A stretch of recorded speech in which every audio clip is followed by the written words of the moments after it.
Wednesday, February 12, 2025, and it is now 7:06 p.m. Rules of speaking.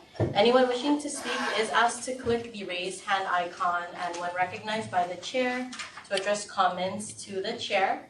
Speakers are encouraged to keep their comments under 2 minutes, and those giving reports are encouraged to keep their reports under 3 minutes.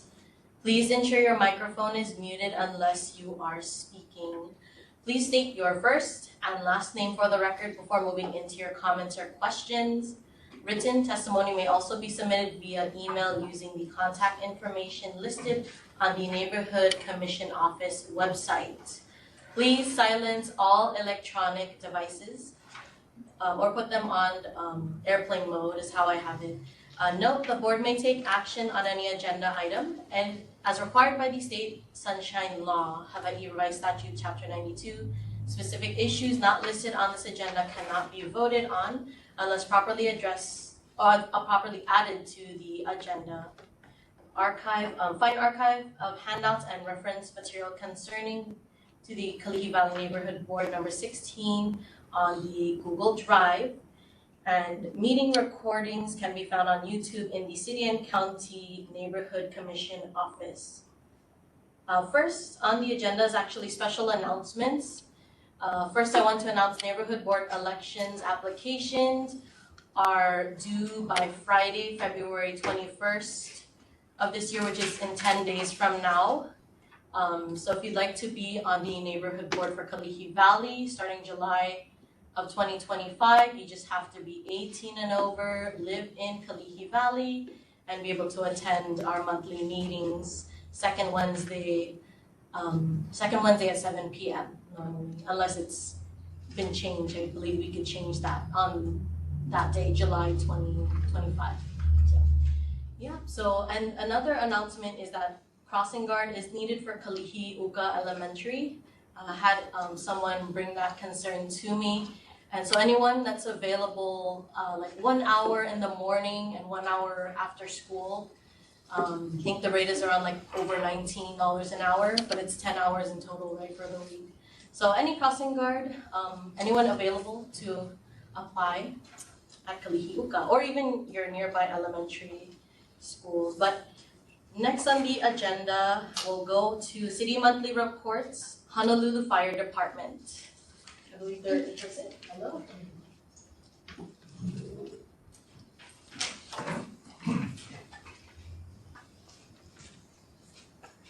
Hi, I'm firefighter Hasegawa from the Kalihi Uka Fire Station. Our stats for January is 1 brush fire, 2 nuisance fires, 66 medicals, and 2 motor vehicle collisions. And this month, some fire safety tips for you and your family to prepare for a power outage include: prepare your supplies, ensure your flashlights, radios, etc. contain batteries that are charged. Don't forget to charge extra batteries. Prepare your family, check in with family members. If anyone relies on medical devices requiring power, ensure your plan ahead of time. Prepare your food and water, set your fridge and freezer to the coldest settings. Keep them closed as much as possible during an outage. Fill up water containers for drinking and other needs. Protect your electronics.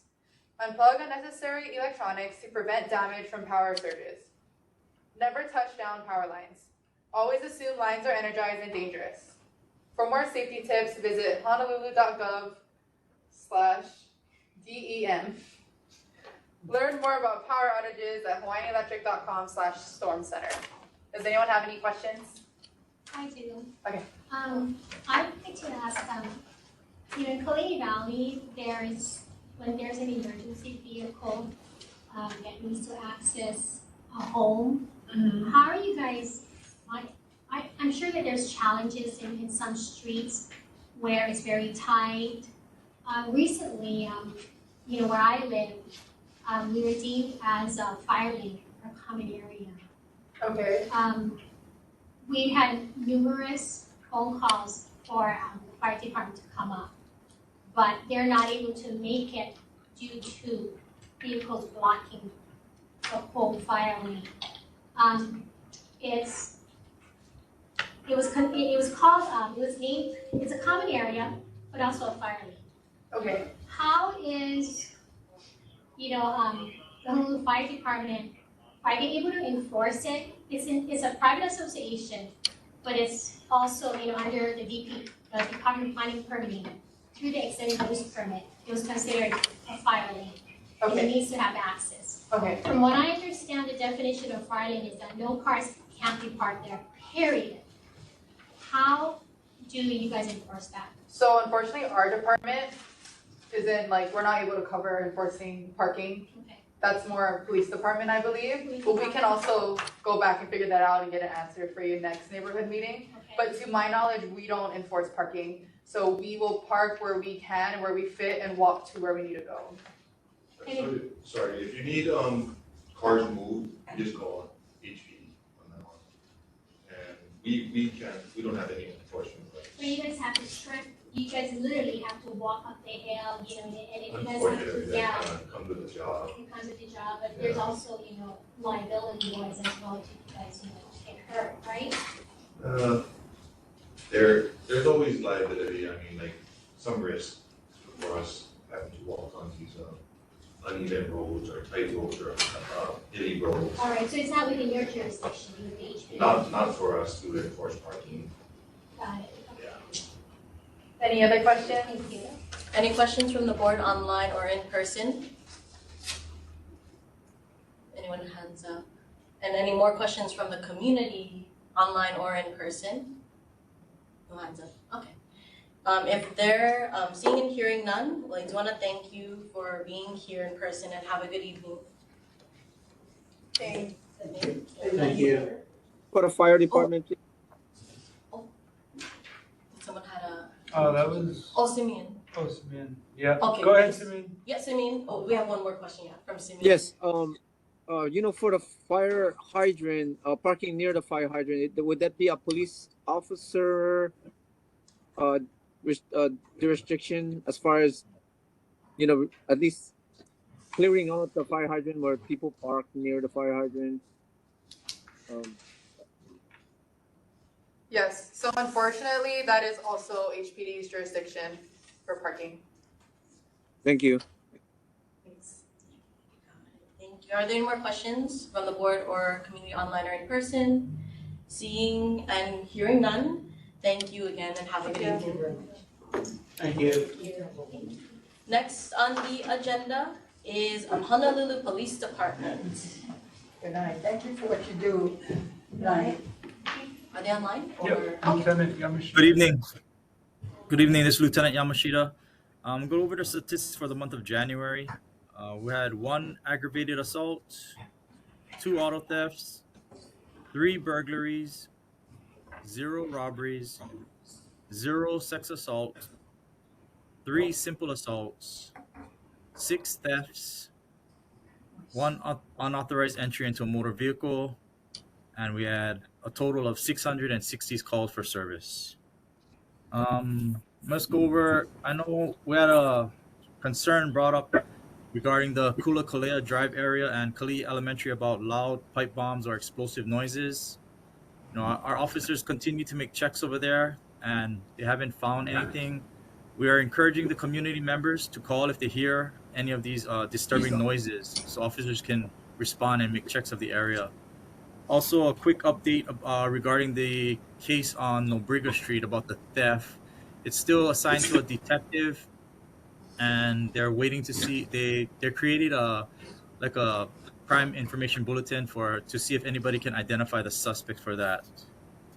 We also have a coffee with a cop coming up on Friday, February 28th. It's from 9 a.m. to 11 a.m. It's going to be at the Waikimilo McDonald's. The address over there is 1414 Dillingham Boulevard. And then just to touch up on that question about the parking complaints about fire hydrants and areas where it might be congested where emergency vehicles cannot respond. If you guys see those types of violations, go ahead and call us and we can go ahead and address those parking complaints. Other than that, also have Sergeant Martinez online. We'll see if he has anything else to add or share. Sarge, do you have anything else? No, just good evening. I do encourage you guys, if you can, come down to the coffee with the cops. A real good opportunity to speak with officers if you have these kind of concerns, or just to say hi and give our community policing team any kind of information you need that we can address that will alleviate some of patrol's calls. So I do encourage folks to come out. Plus, you get free coffee. Free coffee. Thank you so much. Are there any questions from the board online or in person? I do. If there's no questions from the board, are there any questions from the community? Randy has a question. Oh, okay. And Chester. Oh, okay. We'll get them first, and then we'll go to you after. Who raised their hand first? Randy. Oh, Randy. Okay. Is Randy Good on afternoon, mute? Lieutenant. I have a question. With I see on 311 that they took it off and they dumped parking on the police department. I know they dump everything on you, like nobody wants to do anything. They won't give you the manpower. They won't give you the money. They won't help you with anything else, but they dump parking on you too. Are they going to ever put parking enforcement inside of each division so that the actual police officer with a gun don't have to run around with all these parking situations? It would reduce the call load, and it would let police handle crime instead of running around for parking tickets. Yeah, that's actually part of our job to respond to these parking calls. I understand that you said that it ties us up to take care of these parking complaints, but it is actually part of our job. We also had meter maids that take care of metered parking, or they do handicap parking in certain areas, but that is also part of our duties to respond to these parking complaints. Yeah, I mean, every police department does that, but they clear up policemen by having parking enforcement because they're downtown everywhere. It just does seem like in our area, like Kalihi Valley, with all the parking situation we have, a parking officer could show up and tow a car, cite a car, and make it move. And the police, who they keep telling us, we do not have enough police. You understaffed, you undermanned. Yet we got you running around at least 100 calls a month for parking violations when you don't have to answer those. You could just have a parking meter maid take care of it. So my question is, why don't we get a meter maid for every division that they can clear up this, and it'll take 100 calls off of your plate, the police department, and let you handle the burglaries and other calls that's out there. I agree. Right. So the meter maids, I think they're restricted to doing metered parking areas, and our officers have to come out there and they have to use their discretion on whether or not to cite, or if they can get a hold of the owners of the vehicles to see if they can move their vehicles. So, I mean, it's part of their job. I understand that it does tie us up, but it is part of our duties. Yeah. Well, that's why I asked. I understand. I understand every policeman have that duty, but like in Yes, sir. every major city except here, they have delegated that to non-police officers to keep them on the street doing real police work. But I understand. Thank you for your answer, sir. Thank you, sir. And Chester Koga had a question. Yeah, I have a question, Lieutenant. I guess back to more parking. I leave about 6:30 in the morning, and I've been noticing lately on Kalihi Street. In the past, I've noticed quite a few number of cars who are there after 6 that are still on the street. So I was kind of questioning. Are you doing less, or again, is it just one more of those areas where you guys just can't cover all the street? Because Kalihi Street in the mornings until like 8:30, and in the afternoon like 3 o'clock to 5:30 on the inbound traffic and outbound traffic. So I don't know, is that still a situation where you just answered, where you just don't have the personnel to cover? That's a great question. Like we always state, we are short-handed, but like I always tell you guys, if you guys see something of concern, or if you guys need something addressed, or if you guys need help with anything, don't hesitate to call. That way it'll bring attention to our officers, or it'll bring attention to us, and we can actually start making more efforts to address it. I can allocate more resources towards that. and have officers take care of that. And you're just giving us the hours. So it's from what, 6 o'clock in the morning, you said?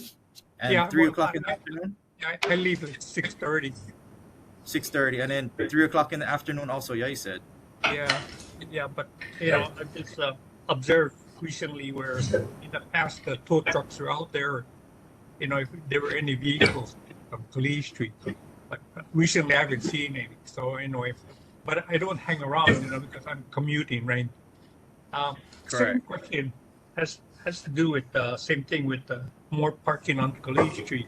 I also observed during the what I would call the I don't know if it's called during the no parking hours. There's people parking in the concrete pads where the bus stops are. So what's the rule on cars parking on those concrete pads where the bus stops are? The concrete area you're talking, I would have to have an officer come out and take a look at that to assess the situation. You cannot park within so much feet of a bus stop, but I'm not sure exactly what you're talking about when you're saying they're parking on top of the concrete area. Yeah, So I would have to have an officer come out and take a look at that. Okay, on Kalihi Street, you'll observe that where the bus stops are, there are concrete pads. I know they're probably about 25 feet long, and there are people parking on those concrete pads. What happens is then, if people park there, the bus has to park in the middle of the street, right, to let people on or off. So just questioning, like, what's the rule? Is that another situation where call the police and have somebody take care of it? Yes, definitely. Like I said, if you need assistance and you have concerns that you need to be addressed, definitely call us up. If they cannot be blocking the bus lane or the bus stop area, like I said, you have to be parked outside of so much feet. So yes, if that is a hazard, like you said, the bus driver is having to drop them off in the middle of the street, and pedestrians are having to come off the bus and walk in the middle of the road. Definitely, you can give us a call and we can address that. Okay, thank you. Thank you. And then, Why don't we? we go to Lobo. Lobo has a question. I actually have 3 questions. And so I'll start off with, going back to the question about the emergency vehicles, having access to if there's an emergency. When you said that, you can call HPD to respond to complaints, does that also apply to private roads as well, or does it have to be just strictly city streets? So we take care of the city streets mainly. If it's like private roads, that's a different jurisdiction for us. That's a different jurisdiction. Yes. I would have to kind of look it up and get back to you on that. Do you know what street this is exactly? So I can look and see if it is private. Holly. Kapuno Holly. Kapuna Holly. It's an association. Go ahead, Sarge. So I do believe private, we can enforce certain parking laws, such as handicap. And I believe the fire lane does fall within that also. Other than that, when it's a private road or a private parking lot, there's not more that we can do as far as citations. And then to answer your question about the bus stop, I believe that the ingress, I think, is 75 feet. You can't park within 75 feet coming in to the bus stop. And I believe it's 35 or 45 feet after the bus stop. So if the cars are parked in there, you can actually, call, and an officer will come and if it falls within those, get it cited.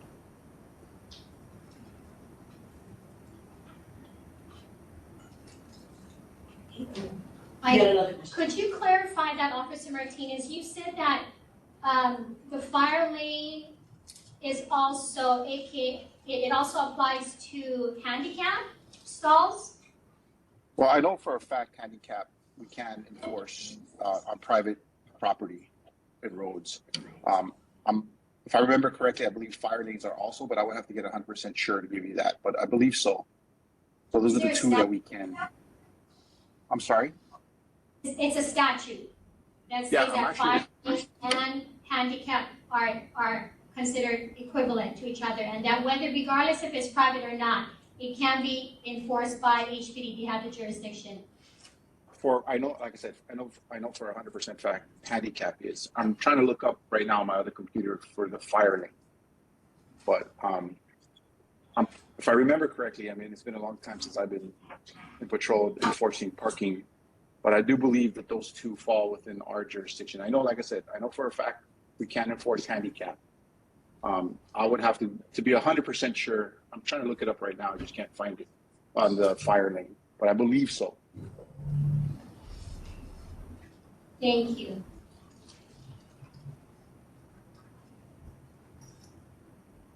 I have a second question. Your second Okay, question. my second question is, I'm not sure if I'm the only one that hears it, but there seems to be on a consistent basis every night, there's speeding of vehicles along Kalihi Valley. And considering the fact that there is on Kalihi Street, on every street there's crosswalks. At random times during the day, mostly from 11 o'clock into the early mornings. It certainly doesn't sound like a motorcycle or a moped. It sounds like a vehicle. Has there been complaints about that? Actually, we haven't had any complaints about speeding on Kalihi Street yet. This is one of the first, but I can have my officers start monitoring the area from 11 at night to what time in the morning you said? It varies. Sometimes at 1, 2, can be 5:30 in the morning. Okay. And you know exactly what area? It's on Kalihi Street. From where to where? Anu'u. Anu'u to It either goes down towards Mauka or Makai, but it certainly starts from Anu'u. Anu'u Street. Okay. I'll have my officers make checks of the area for speeding during that hours. It's consistent. It's every day. Okay. One more question. Are there still illegal activities occurring across the Kalihi School? As far as years, I know that it was problematic for illegal gambling and drugs across from Kalihi. Is it still going on? as far as I'm know from my officers, we haven't had any more complaints in that area about any illegal gambling. But you still see chronics walking around there. Well, I see chronics walking around everywhere actually, but I mean, as far as illegal game rooms or illegal gambling, we don't. As far as I know, that was shut down. And drug activity as well. It's not occurring there. Well, we have drug activity everywhere. Well, I live in Kalihi Valley, so I'm concerned about my community. Right. That's my last question. So you're saying that you're seeing drug activity across Kalihi Elementary? At least when I do drive there, I'm pretty aware of my surroundings. Okay.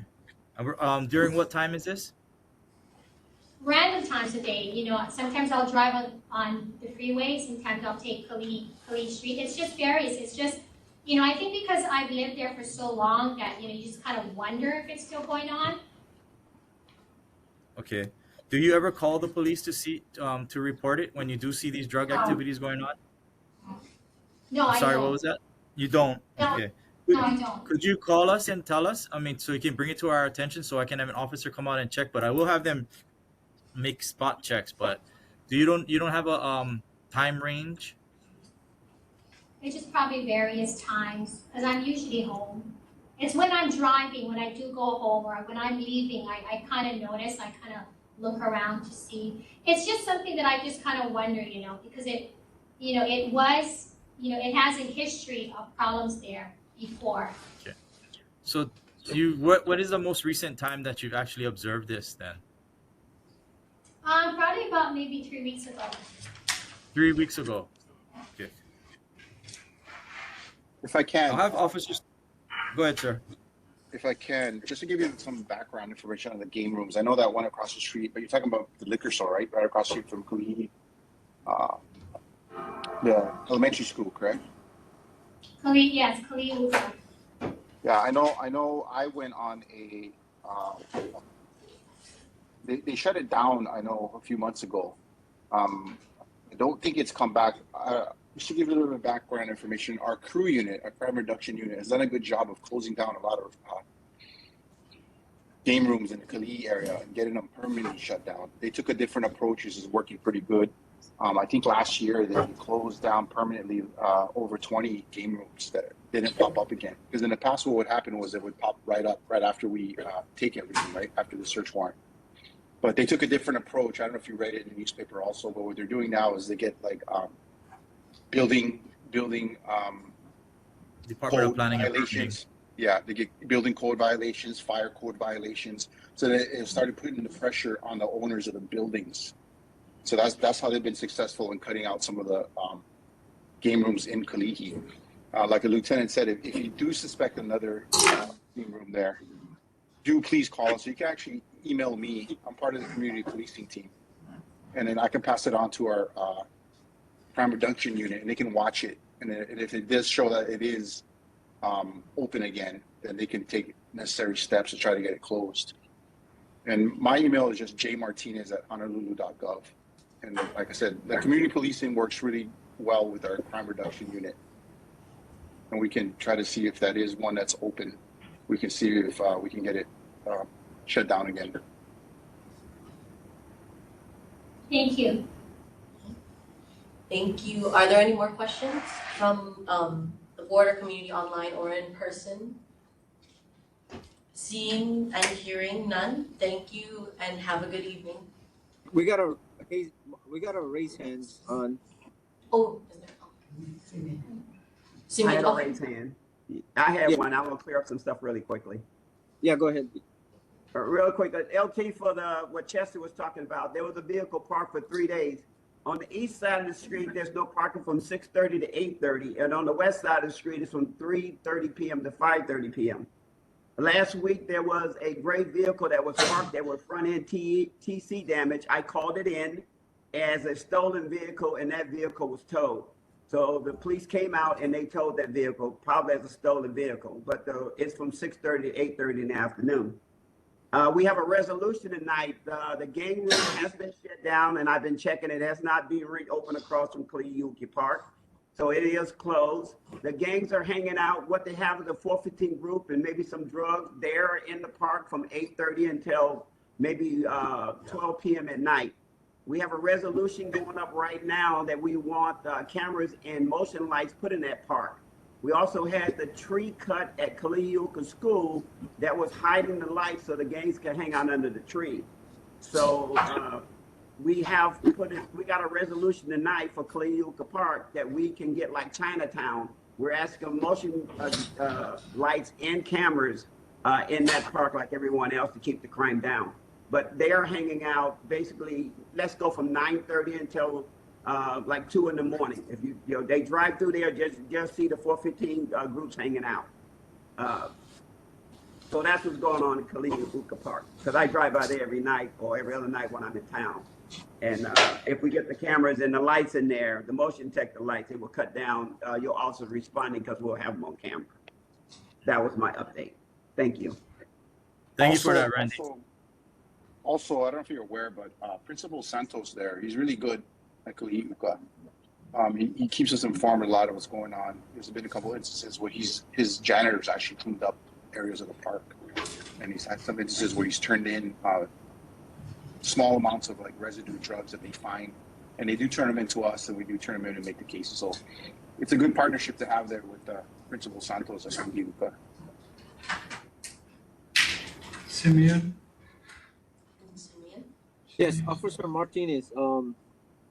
This is Simeon. I'm really involved in this neighborhood board security watch, and I was trying to get in touch with the policing team, and somehow, if I'm not mistaken, is there a change of numbers? Because when I contact that number for make reports or anything like that, somehow I don't get no response or I don't have any feedback. if we fix that situation, also, yes, there's a big concern about, I've been walking by myself and just, I'm supposed to be walking with a group, but, people are scared to walk with them. There's a lot. I was wondering, what can you guys do to stop the people from hanging out in the front at a off time? It would be doing at night, it could be doing in the morning, and it's just a bunch of people. But the weirdest part is anything after 10 o'clock. I mean, it's like they're still there, hanging out, and sometimes when you walk in there, there's like violence that they be banging the doors, they be banging the garbages, they just vandalizing also the walls that we painted nicely.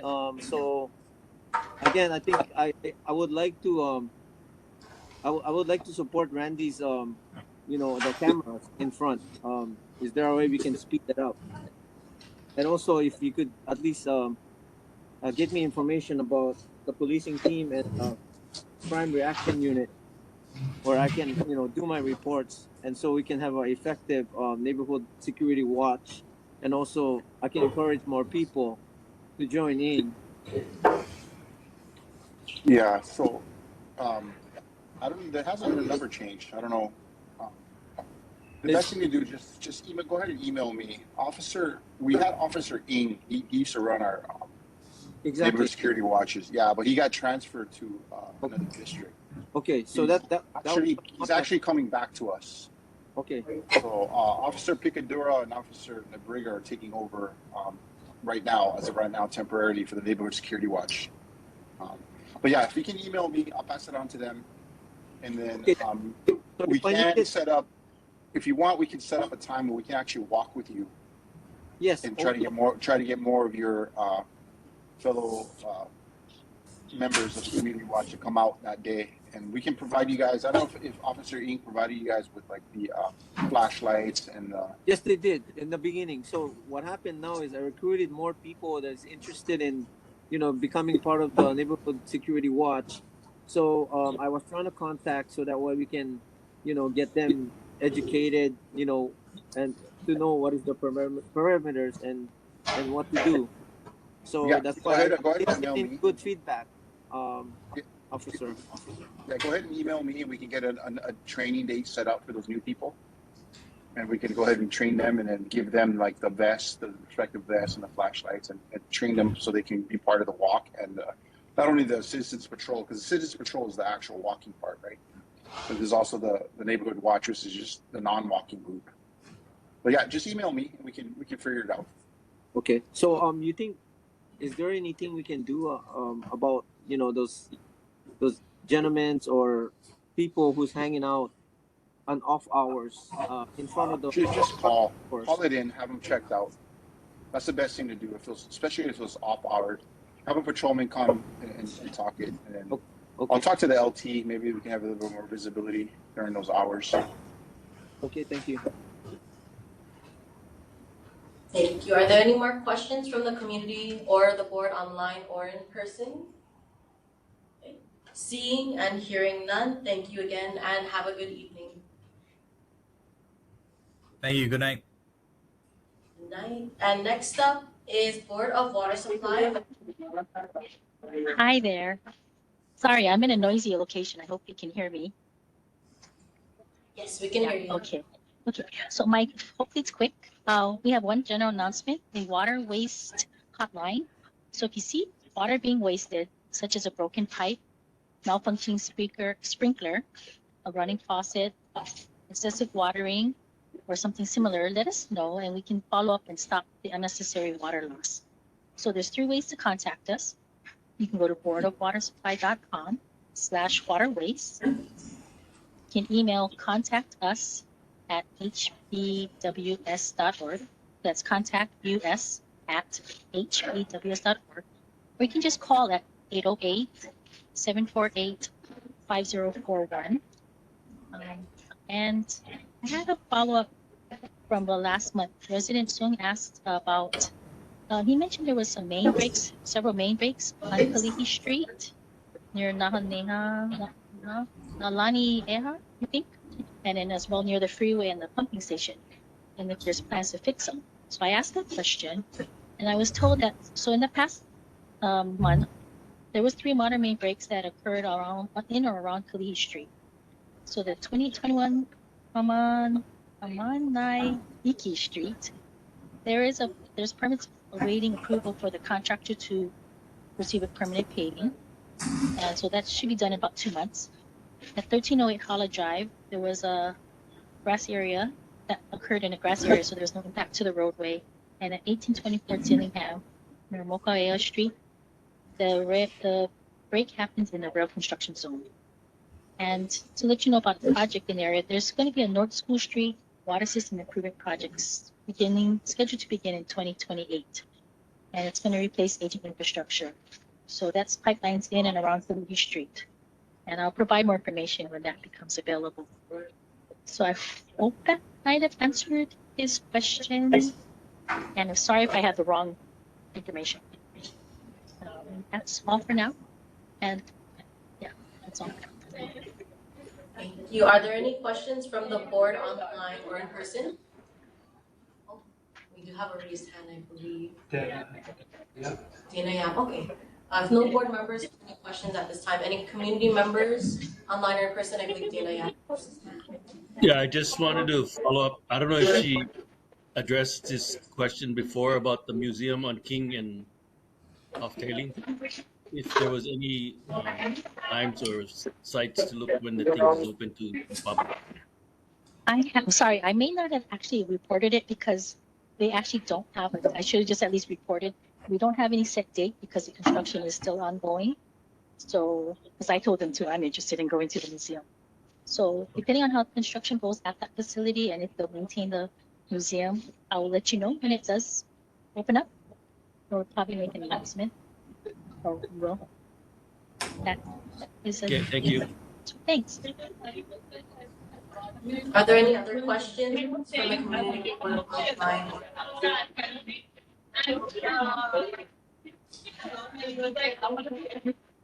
And hearing none. Have a good. Next, we have filing a vacancy. There is one at-large vacancy. So are there any nominations? Oh, Mr. Kumulai. Nominate James Song. Okay, we have one nomination for James Sung. Are there any more nominations at this time? I believe I was interested in our meeting from last month. Yeah. So we have another. Is someone from the board have to nominate, or Should we nominate? I think we. She should be nominated. She should already be. Okay. No, someone needs to nominate. Oh, okay. Someone needs to nominate. Nominate, but sorry, I don't remember your name. Melba, Peach Melba Toast. Okay, so I'll nominate. Melba. Can we give a name again?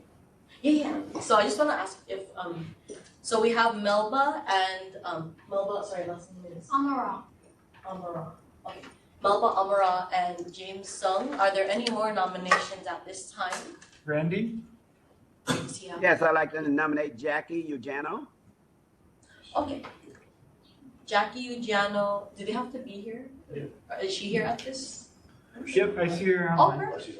Nice. Okay, so we actually have 3 nominations then. So one for Jackie, Ugino, Melba. I'm so sorry, I forgot. Oh, can you spell out your last name? I'm so sorry. AMA. AMA. RAL. RAL. Okay, got it. Amaral. Perfect. Okay.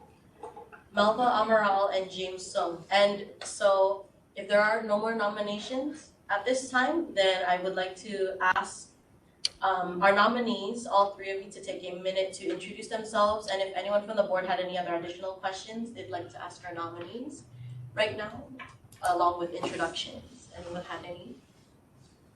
Or is a 1-minute introduction fine for now? And then if you guys have any additional questions, we can go after. Questions after. Okay, so we'll do just a 1-minute introduction for now for all 3 nominees. Did anyone online or in person wanted to come up to introduce themselves?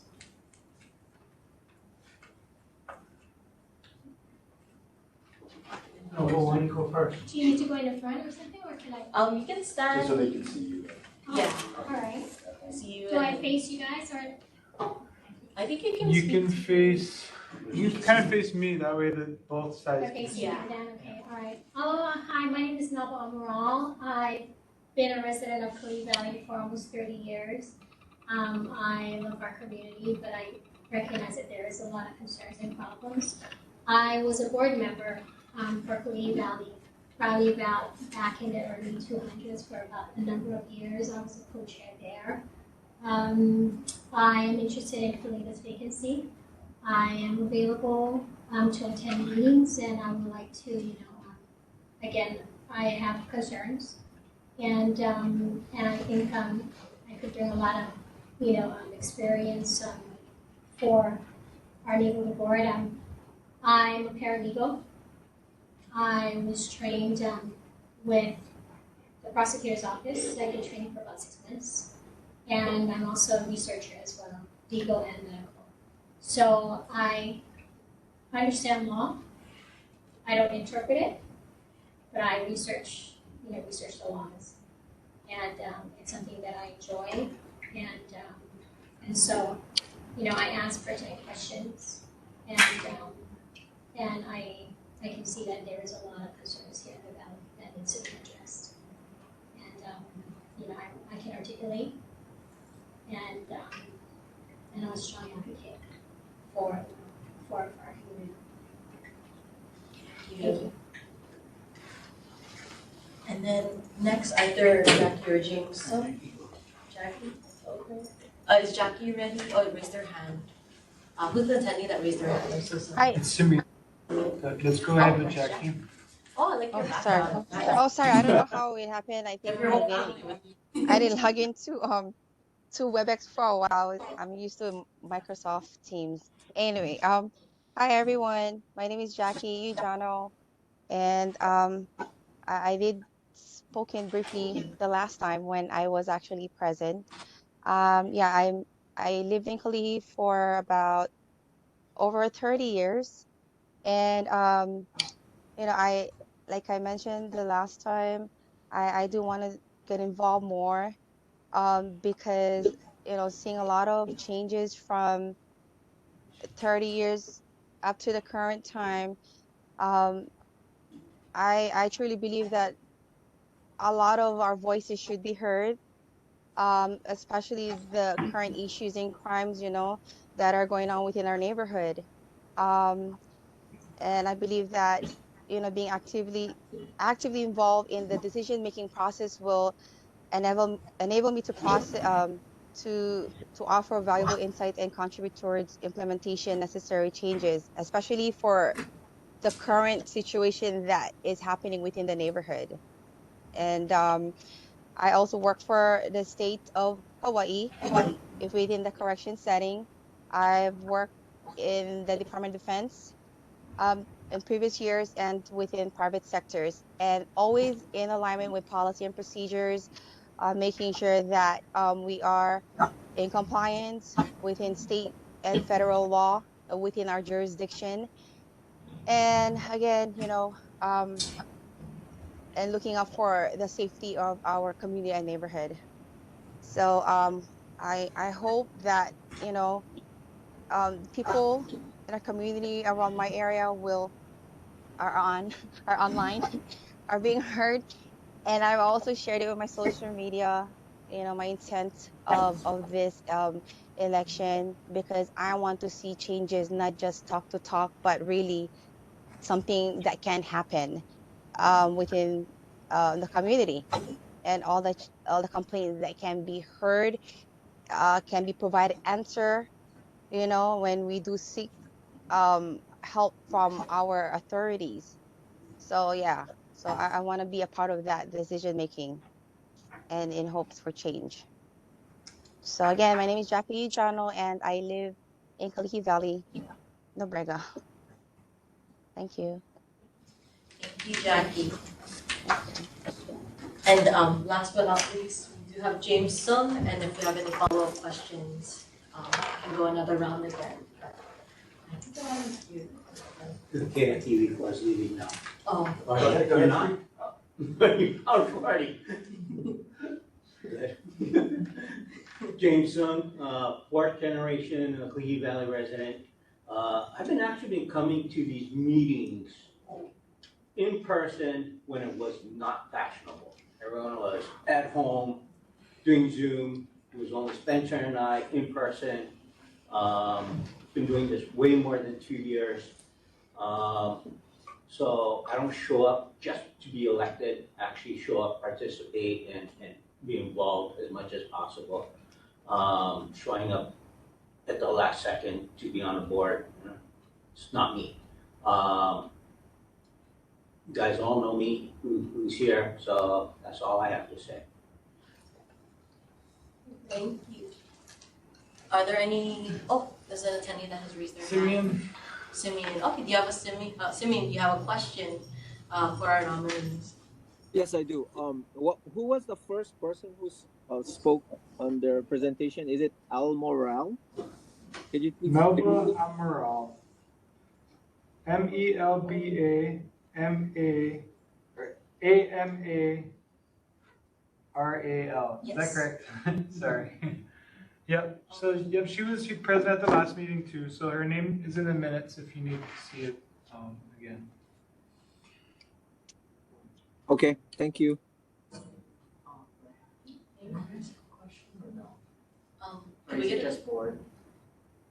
Could we accept a question from the community by any chance, or Sure. neighborhood board? Okay. Yes, Vice Chair. Aloha, my name is Cardenas Pintor, or Cards for short. I am from Kalihi Neighborhood Board. My question to people that are running right now, what is the best way to help support the Hawaiian community? That's my question. For board members that are running right now. I'm sorry, could you repeat that question, please? How would you want to support, let me rephrase that. How do you want to support the Hawaiian community?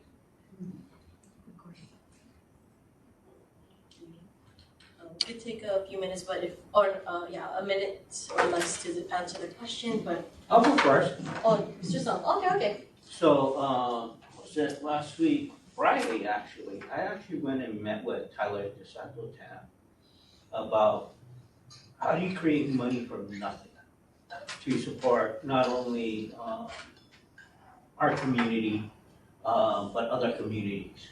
So getting infrastructure done, housing, road safety, increasing the economy, and working with him on basically getting funding for certain projects. So that's one thing that I've been working with him on. And the whole idea behind this was a concept that I was doing was how to reduce our insurance, hurricane insurance, fire insurance, how do you go about doing that? Since I have a background in finance and money, that's where I'm good at. So I'm working with the city side. I started on the state, but it wasn't their jurisdiction. So I'm working with the city and county to have money that doesn't exist and being able to fund it without relying on the state, without relying on the federal government, but within the communities on how to do that. You eventually will hear more about it. But what's going to happen to Dillingham Boulevard after all this construction is done, right? Are we going to leave it a mess? Is it going to still be the way it is? How do we improve it? Santos Tam said that he has some ideas already, but I haven't really gone into much details with them because of some of the law stuff that him and I couldn't figure out. So he's going to do the research on it, but I gave him the case studies already.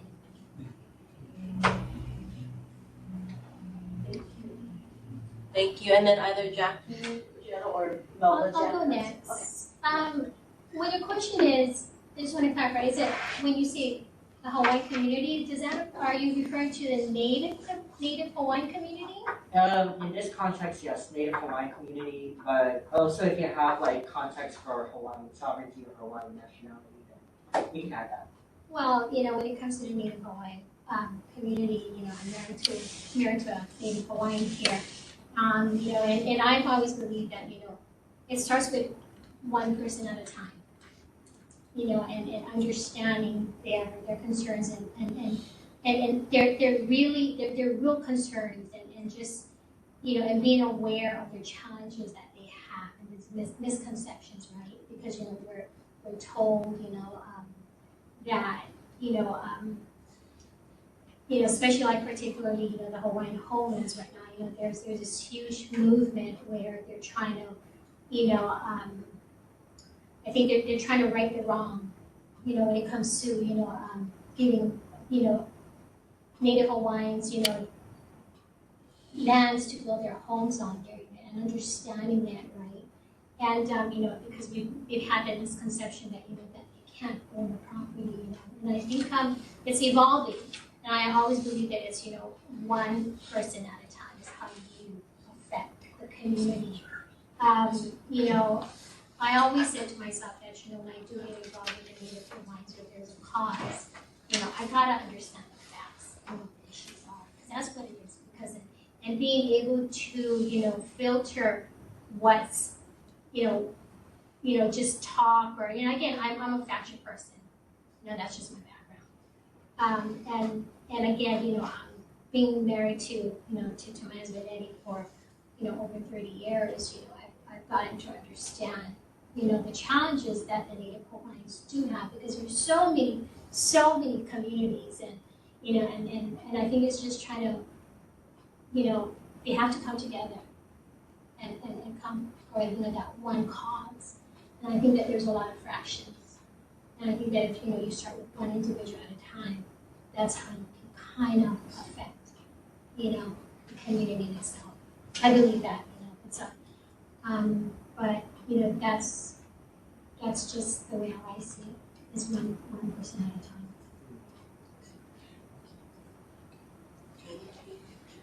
And Jackie Ujana.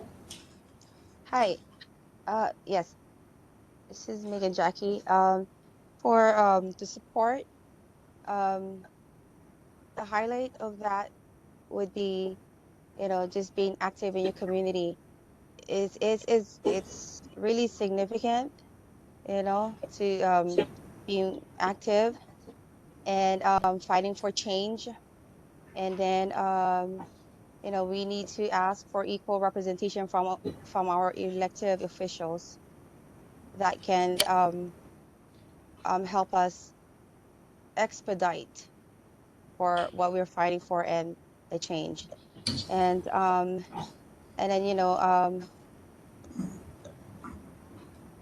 I think those are the most important ones.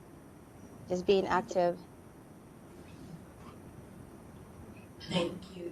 Okay, sorry. One last question, just one last question for everyone. Okay, go. Okay. How do you envision Kalihi to be in the next 5 years? Upper or lower? And the whole entirety of Kalihi. In the next 5 years? In the next 5 years. Yes. Jackie, did you want to start? Do you have an idea? Yeah, I think I want to start within the next 5 years. How I envision it, if we do have support from our representation, from the elected official that are willing to make it happen with all those issues, then I think a lot of those delays and all of those what do you call it, the delays and the resolution should be all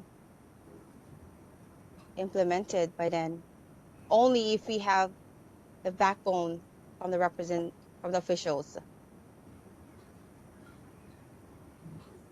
Thank you. And also noting to our resolutions that we passed in January and passing now. So thank you, Jackie. And I guess Mr. I'll just Silver. go next. Yeah. Answer to your question, again, it goes back to individual, right? One at a time. Ideally, you want to say that, within 5 years, I envision it. Ideally, you want it to be a thriving community, right? But then again, it's like what Jackie said, it's going to really be dependent on, on the lawmakers, and community effort. And again, it starts from the individuals like, yourselves, that you guys are here, right? You guys wanna be able to bring up issues that no one would be able to even vocalize because of, they're afraid, right? Of pointing out that there's a certain particular activity, illegal activity occurring here and there.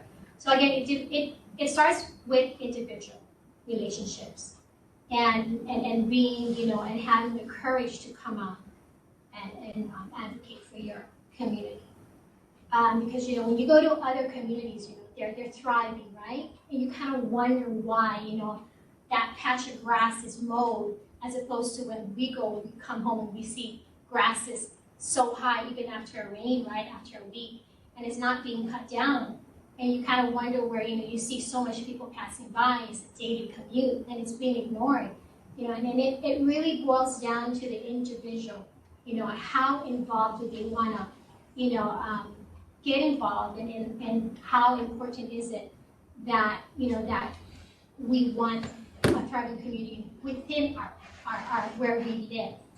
I've always, fought for, and at least I can say that when, when I was involved in the neighborhood board almost 20 years ago, I noticed that there was a lot of difference, things were being done. And, but, ideally, again, I would like to see it being thriving, the elimination of crime, because that I think that's one of the biggest things, people are afraid. But yeah, ideally, but it would have to boil down to the community effort individually and the lawmakers understanding our concerns, and that comes from us, vocalizing, like we have our representative Ikakahasi here, and making him understand, and putting his feet to the fire and say, hey, these are our issues. We are your constituents. Hear us, because we're not going to go away. And I certainly won't. So yeah, ideally, I would like it to be a thriving community where, I want to be able to go to the market again, and not be worried about being mugged or something, or shot at. Ideally too, illegal fireworks completely gone, because it's a nuisance. Yeah, that would be something ideally it would be a thriving community. But it would have to be a community effort. And it starts here, in the neighborhood board, and people coming. They have a purpose to come. Because you have representatives like the neighborhood board members that are concerned that they're listening. It has to be productive as well. And respecting one another. Thank you. And last but not least. One more question. You want reality or our wants and dreams? However you choose to address it. Because I'll be blunt with you. Reality, what's going to happen is our neighborhood board will pretty much still be the same. Your area is going to change dramatically and huge. Your area is going to look like Kalihi. Sorry, there's going to be high rises up and down this thing. They're talking about Mayor Wright. They're going to be talking about Sand Island Access Road. This part of Kalihi, 10, 15 years from now, will not look like this. Huge high rises. They're talking about 40,000 more houses. Where they're going to build it, it's going to be right down in this area. Sorry to say, your neighborhood board is going to get really big, right? And there's going to be a lot more people in your area. Our area is going to be the same. Only thing I can say is us as neighborhood board, what we have a way to say is, are we going to have walkable city?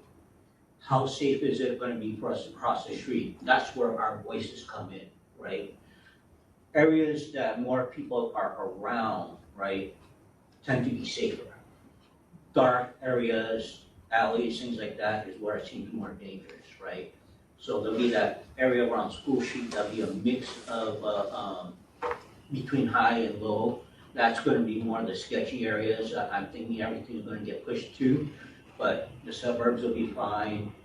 High rises over here will be fine, but Just that little school street area where you're getting that mix of things is gonna be where the police will have to focus on, according to statistics and studies, right? So at least we could plan it out and say, how walkable, what type of area that's gonna be, is it gonna be a public place or not? And the neighborhood boards are gonna be very, very active, especially after the proposal I just made. You guys are gonna have a big voice. And yes, Mr. Wolemaga has a question. I think, respectfully, I think we should hear from our elected official, because these are the people that we elected to help cater to the needs of the community. And so I'd love to hear from Representative Hussey on his intake on this matter with dealing with Native Hawaiians in our community. And also if Senator Kim is online, and also if Councilmember Tam is online as well. I think they have a right to voice what their goals and plans, so we as a community may further understand how to deal with this topic and how we can move forward and help Native Hawaiian community. Actually, that'd be a good question for OHA, if we could get OHA in here. Well, okay. Is there, if you don't have, do you have any more questions at this time? And if not, Online. oh yeah, is there anyone online by any chance? Or? Yeah, Simeon's got his hand up. Okay, Simeon. So Simeon, do you have your question?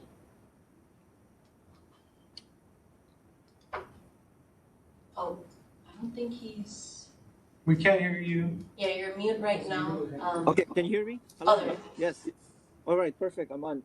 You know what? I've been in this neighborhood board for almost 2 years now, and you know, the bottom line here for each individual candidate, yeah, you know, as a neighborhood board,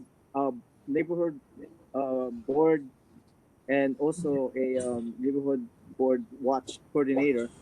You know, what I would like to hear is, for each individual, would you guys walk the street with me and have the courage to walk the street? And you know, I think I heard some of the candidates saying they would like to see changes in our neighborhood. So I think to me it's if you guys have the courage to walk with me on the street and be part of the community, you know, neighborhood security watch, you guys got my vote. That's all I can say. Thank you. Okay. Thank you. And if you guys would like to answer the quick yes or no and a reason, I guess we could do that. Did any of the nominees wanted to quickly answer that? Yes, this is Jackie. Oh, sorry. Oh, Jackie, did you want to answer? Yeah, I'm just gonna keep it short. Yes, if need to, definitely will be there. Thank you. And yeah. Thank you. And then Melba? Absolutely, Simeon, but I would have to navigate it very cautiously and slowly because I do have a mobility issue. But yeah, absolutely, I'll walk. Thank you. And then Mr. Sup? Depends on my schedule, but yes. Thank you. And if that is all the questions for now from our board, if you guys want to vote right now, we can, or I was gonna say if you guys wanted to still sit or, you know, like marinate like the answers, we could always set it off to the board business, but you guys wanna vote now? Sounds like you guys wanna vote now, okay. So we will do that then. So we'll take a vote and Spencer,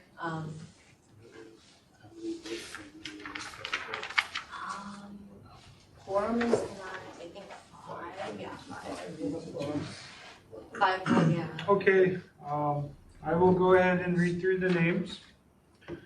We'll do, your three options are James, Melba, or Jackie. Chris Lualimaga. Can I go last, We'll put him at the bottom. I'll go first. Randy Franklin. I'm going with Jackie, you, Jano, but I believe all our candidates are running for the board anyway, but Jackie. Chester Koga. Melpa. Alan Kumalai. James. Simeon Rojas.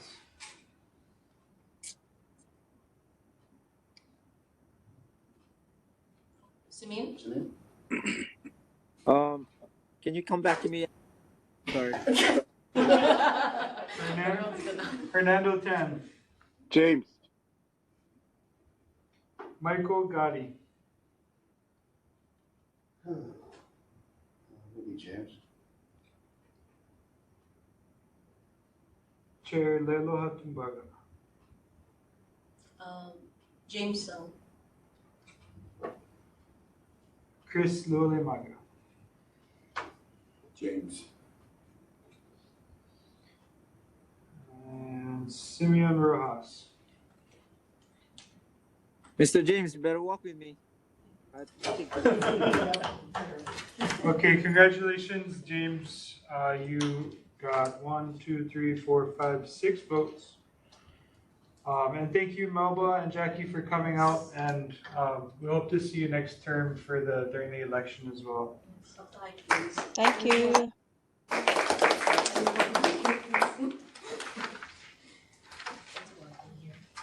But thank you everyone We'll for... just swear in James real quick. If you want to raise your right hand and read that. I solemnly swear that I will faithfully support the Constitution and the laws of the United States of America, the Constitution and laws of the state of Hawaii, the charter and laws of the city and county of Honolulu, and provisions of the neighborhood plan. I will conscientiously and impartially discharge my duties to the best of my ability as a member of the neighborhood board to which I have been elected. Congratulations. Thank you.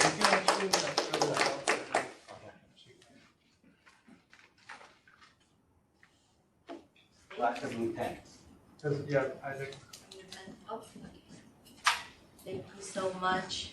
And thank you again for the nominees. Again, we do have the application, so for neighborhood board elections, definitely fill it out and so that you can join us in July 2025, please. And thank you. We just wanted to take a quick note. We have all 9 members present, right?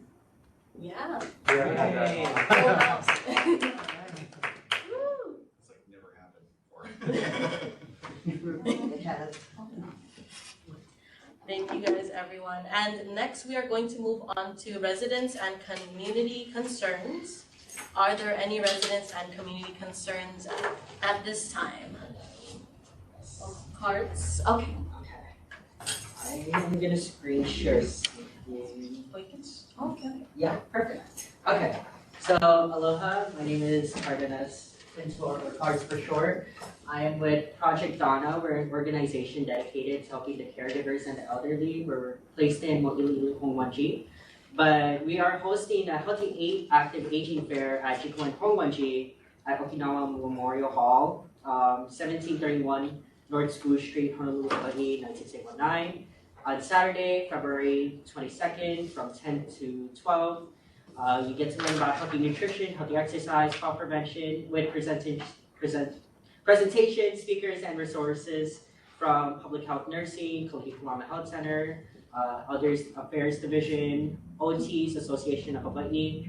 That one is missing KKV. That one's the old poster. But yeah, we have KKV also, their elder care program. So we hope that you can come by, you can drop by anytime. Most important part, it's free. No need RSVP, so that's the most important part. So we hope, bring your friends, bring your ohana, bring your children. Thank you. Thank you. And are there any more residents and community concerns online or in person? Okay. Seeing and hearing none, so if there are no more residents and community concerns at this time, we can move on to city elected officials. Mayor Rick Blanchard's representative, Bandmaster Clark Bright. Did we have the presentation? Oh, sorry. Oh, shoot. I'm so sorry. Number 5. Oh, so sorry. I skipped. I'm so sorry. Tracking back a presentation for 10 minutes. Koko Kalihi Valley on 2025 Kalihi Ahupua'a Ride on Saturday, April 12 from 8 a.m. to 2 p.m. Thank you. Thank you. Yeah, that's okay. My name is Rona Mangayayam. I'm the Youth Services Director of Kukua Kalihi Valley. One of our programs is the Kalihi Valley Instructional Bike Exchange, or KVAI, using bike as a way to build the capacity of our youth in Kalihi.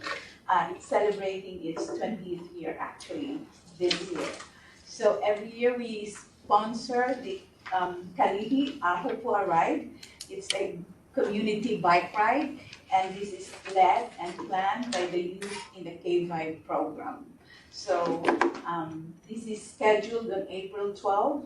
We start at Ho'olu'aina at the deep Kalihi Valley at 8 o'clock in the morning, and we go down to the Kalihi Street, then move to Likelike Highway going to Camp 4 Road. We stop by at KVAI, which is located close to 7-Eleven. And we have youth who will be sharing their stories there. What are they learning about KVAI and why is it important to be part of the community? And then from there is we bike to North School Street, going to Pu'ea Cemetery near Walgreens at North School Street.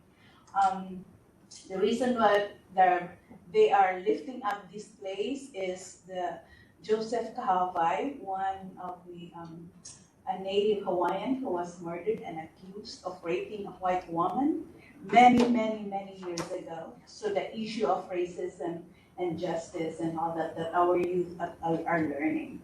So, and they will be speaking also about those issues that matters to them.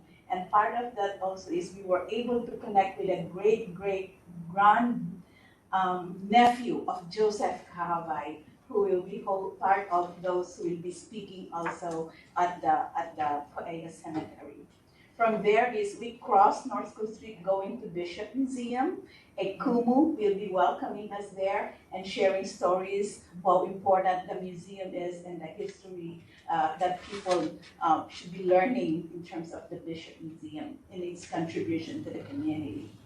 From Bishop Museum, we'll get up back to North School Street and going to the Halivai Loikalo Garden at North School Street. If you remember that there's a Mexican restaurant there, and inside, yes, inside. So actually our youth are going there every first Saturday of the month to help clean the stream, plant kalo, and the person who was now recognized as the caretaker, which is an instructor at Honolulu Community College, is also part of the conversation,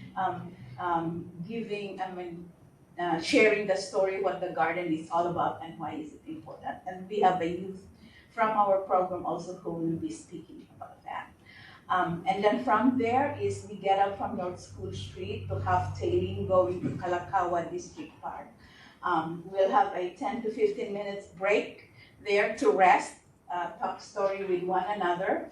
And then from there is we get out and go to Ma'oleola or Sand Island. That will be our last location. And one of the caretaker also will be welcoming us there and sharing the story of what the island is all about and how rich was it, like the fishing places before and all the story that's being shared and all that. And that is where we will end. We'll have some bentos and music and all that to end this event. But so we are looking a maximum of 125 community people to participate at all ages, only because we're making sure that it's within our capacity also to maintain and a safe community bike ride. So that's our Kalihi Ahupua ride, and you're welcome to join us. We have the flyer here. There's the QR code that would lead you to doing a registration. I can leave more on the flyer later, but you're welcome to join us. And a big part of that for bringing our youth to speak on these issues is that whether, it's clear that sometimes, not generally, the narrative about Kalihi and our youth, especially outside, is not very good.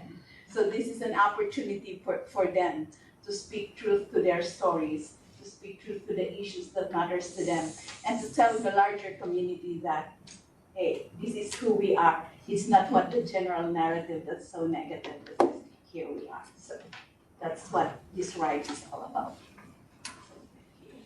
Thank you. Do you have any questions? Question. How often do you do this? How can we do? How often? Once a year. Yes. And is it the same spots and the same stories every year?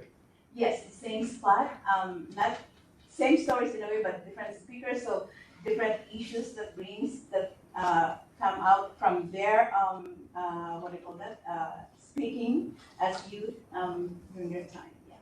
Because there's so much more deeper in the valley, right?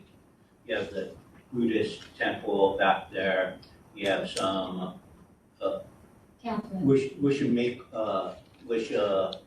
makeover home. That's a nonprofit back there. Then you have the Catholic retreat back there. Yeah, same. So there's so much more even in the back, and then there's Dana Yap's talking about the museum, or the water supply museum over there. That has stories all by itself. So there's so much more stories that could be told within Kalihi, within this area. So once a year, I mean, you could do this like 4 times a year too. It takes us 5 months to prepare. Yeah, but I'm saying, but there's so much more what I'm saying within the valley. And I would love to know more because it's not only game, we have other opportunities for in our youth. We have a Bye Summer programs that we bring them into the different historical sites of Kalihi to learn about it.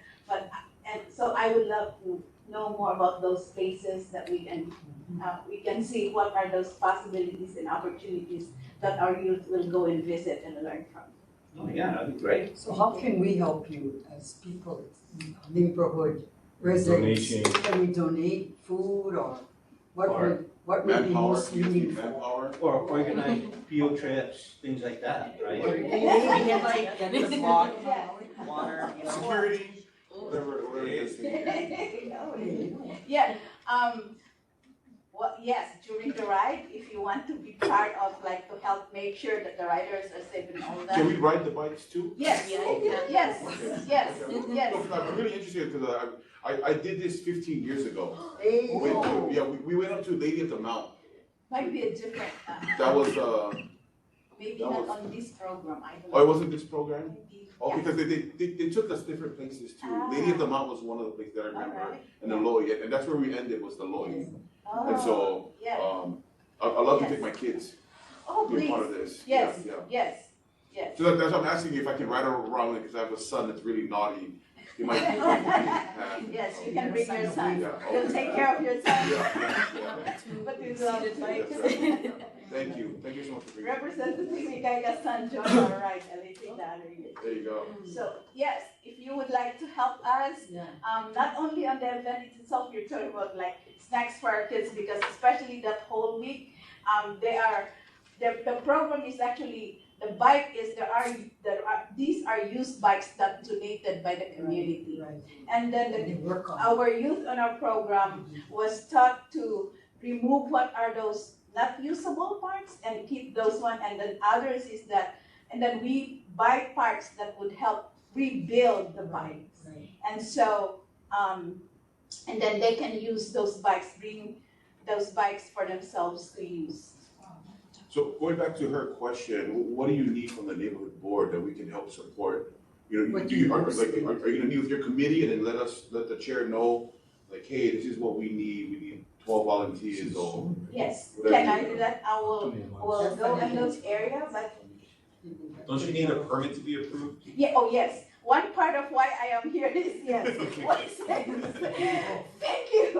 One requirement, this is the first, I have to confess, this is the first time that we're asking a permit from the city and county. And one of those that requirement is for me to come and present this to the 3 neighborhood group, and of course Kalihi neighborhood is one of them. So if you can, and after this, they will ask me what are your comments and everything, so I'll be reporting back to them also, if you support it and endorse it and help us with it, and all of things. So please, I need that, we need that for the approval of our permit. Okay, from Kalihi Puama, I know this is kind of early for us, but what other board members or other boards are you planning to go to besides? Oh, the 3 is, I finished already with Liha last Monday here in Kalihi, and then next week I'll be at Kalihi Palawan. Yes, so those are the 3 neighborhood board that the city and county permitting asked me to go and present this. Thank you. Thank you. Are there any feedback online by any chance? Randy? Randy, yes. A quick question. I have 3 bikes I want to donate to you, so I can just bring these bikes and give them to you, right? 3 mountain bikes. Yes. Okay. Yes. That's Please, we're open on Wednesday, Friday, and Saturday for donations for community, because on other days, they do some programming outside, out of site, so our team, K-Vibe team are not there. I can I can also share to you the contact number of our K-Vibe team, and you can give them a call before heading out there to make the donation. That's also would be helpful. Thank you. Thank you, Mr. Franklin. Is anyone else online that has any questions, feedback as well is welcome? But it looks like I'm seeing and hearing none, and we will be doing the approval later in the board business. If you'd like to stay, you can. Is there someone? Simeon just raised his hand. Okay, Simeon just raised his hand. So you can stay or you can. Yes, ma'am. I wanted to ask you a question. I have one individual which is homeless, but he needed a ride. Someone steal his bike. But would you guys donate parts or bikes to some people who's in need? Yes, we have a lot of houseless people who come to a shop. In fact, at one time there's even one community member who just get up from Triple OC and then knows about the program. From there, he came to K-Vibe and said, I need a bike, I just get out for transportation. And our team worked with him, he was able to get this bike. So yes, please send them to our K-Vibe. Our team will be willing to help that person. Okay. Thank you so much. My name is Simeon. I'll be assisting him to come over there. Thank you so much. Yes, thank you. And I will leave the phone number of our K-Vibe leaders so that they can contact. I have one question. Yes. So do you notice from a program like this, is there like an improvement in the people that are involved, the kids, in their success in school? Has that helped them to stay in school, or, like, obviously they're not gonna be joining gangs, right? You hope not. So this is a positive way to keep them engaged and, active in the community in a good way. Do you know if your kids have, improved by not cutting out of school, or I mean, I'm sure there's a combination of, kids, but have you noticed that? I would like to believe that the program is providing a safe space for our youth. We have several youth who are before involved in different things, but then they come. In fact, 1 or 2 was that they come to our program part and then later they're not there. And then they'll come and say, oh, Auntie Rona or Nuki are our things that I was not in a good company, but to prove myself that I am trying to make good, then I'm coming back to K-Vibe. So yes. I want to add on to that answer. My friend actually did her master's project on the Apupua'a ride and the benefits it has had. A lot of students have actually said that they feel empowered. It has brought new policies when it comes to the complete street. So now we have a better understanding of like what the bike lanes and what the crosswalks are supposed to look like. If it wasn't for the Apupua'a ride, it would have the crosswalk at Barrington would not exist. The one in the intersection where it's like they painted it a little bit more, if that makes sense. Like, it really helped out with how the complete streets should look like and how we make our roads more accessible, more bike friendly, and how this how it can contribute to youth empowerment, youth education, and so much more. Thank you, thank you. I just want to say that the kids that are part of the K-Bike program are really awesome kids. Yeah, they're great kids. I don't know if it has a direct tie to test scores or anything like that. Yeah. It's probably too small a data set to do that kind of analysis, but just anecdotally, I found that it's a way of keeping these kids out of like gangs and doing all other kind of bad activities, and then they're learning like real skills, and also how to deal with like social issues, how to deal with each other, like those kinds of social issues, So it's an awesome program. It really is. We don't have a Boys and Girls Club in this area, so, right? So where do they go? They go to Cuba. Yeah. Right now, we have 40 youth registered at K-Bike. No, gotta get more then. Gotta get you more. How many can you handle, you think? Huh? How many do you think you would be able to handle? I think we're on a max right now. So we gotta find a way to get you more funding to get more kids. Yes, yes. What is the demographics? They have more Micronesian kids, Hawaiian kids, or just a whole mix of kids? About 95% are Micronesian, some are Polynesian, and some are Filipinos. And the age range, what was the age range? Mostly are middle and high school. Thank you so much for being here. Thank you for what you do. Thank you for what Thank you so much. Thank you. Thank you. Okay. Now we can go on the next part of the agenda, which is city elected officials, Mayor Rick Blanjardi's representative, Bandmaster Clark Bright. Is he online? I heard from Bandmaster, he was unable to make it tonight. I think the Royal Hawaiian Band is playing tonight. I'm not sure which event, but I can share a few announcements from the mayor's office. The February edition of the newsletter can be found online at honolulu.gov/mayor/newsletter. Announcement from the Neighborhood Commission office. Remember to register for register candidate profile. It's just a couple minutes. Call our office if you need help. 808-768-3710. And you have till next Friday. Some responses from city departments. Last month, this board requested DPP attend this meeting to discuss short-term rentals and how the community can assist enforcement efforts. Unfortunately, they were unable to attend this meeting. However, the short-term rental enforcement branch at the Department of Planning and Permitting can assist with questions the public may have regarding enforcement efforts.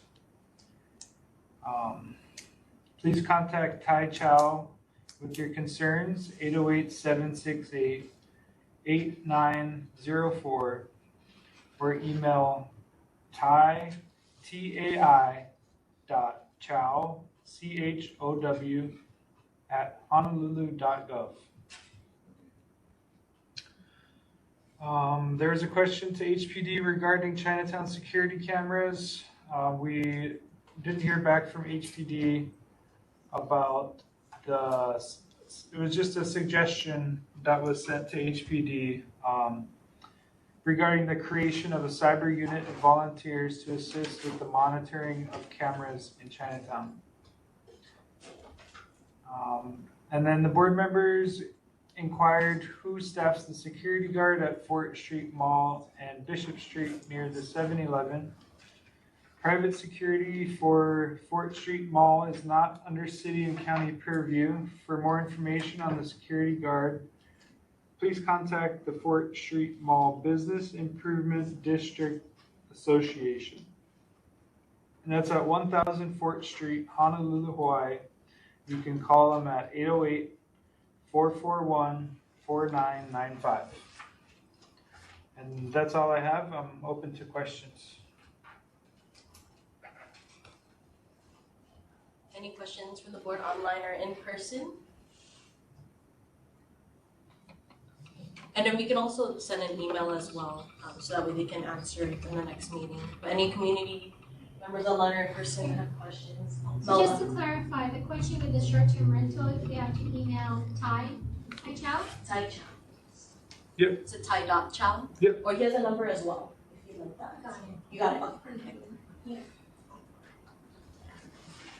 And I believe, so we weren't able to get a representative available for the Department of Planning and Permitting, but Tai Chow is the person that we can. Can I ask you reason why they were unable to attend? They didn't give a reason. They just said in the email that they sent me, they just said we do not have a representative from the DPP available to attend the Kalihi Valley Neighborhood Board meeting, but he is available to answer any questions that may arise at the meeting during regular business hours. Yes, there's no specific reason, just that they didn't have anyone. No problem. And then next on the agenda, or again, you can email us any questions. Are there any other questions though, online or in person? If not, we will move on to Councilmember Tyler Dos Santos Tam, Lynn Robinson, Constituent Service Director. Hi, can you hear me? Yes, we can hear It's you. actually Lisa Leonardo. I'm the office manager with Councilmember Dos Santos Tam. Lynn was not able to make it tonight, so I'll be giving you her report. She said that she did email it to the board, so I'll just be following the report that she's given. We have submitted a request for investigation and service report, a riser, asking for the faded parking stalls at Kalihi Valley District Park to be repainted. This was in response to community concerns about the lack of parking in the lot area. We have also submitted a riser asking for signage for designated parking stalls for park users in the Kalihi Valley District Park parking lot. This was in response to community concerns about HPD and school staff vehicle parking in the lot, leaving little to no spaces for park users.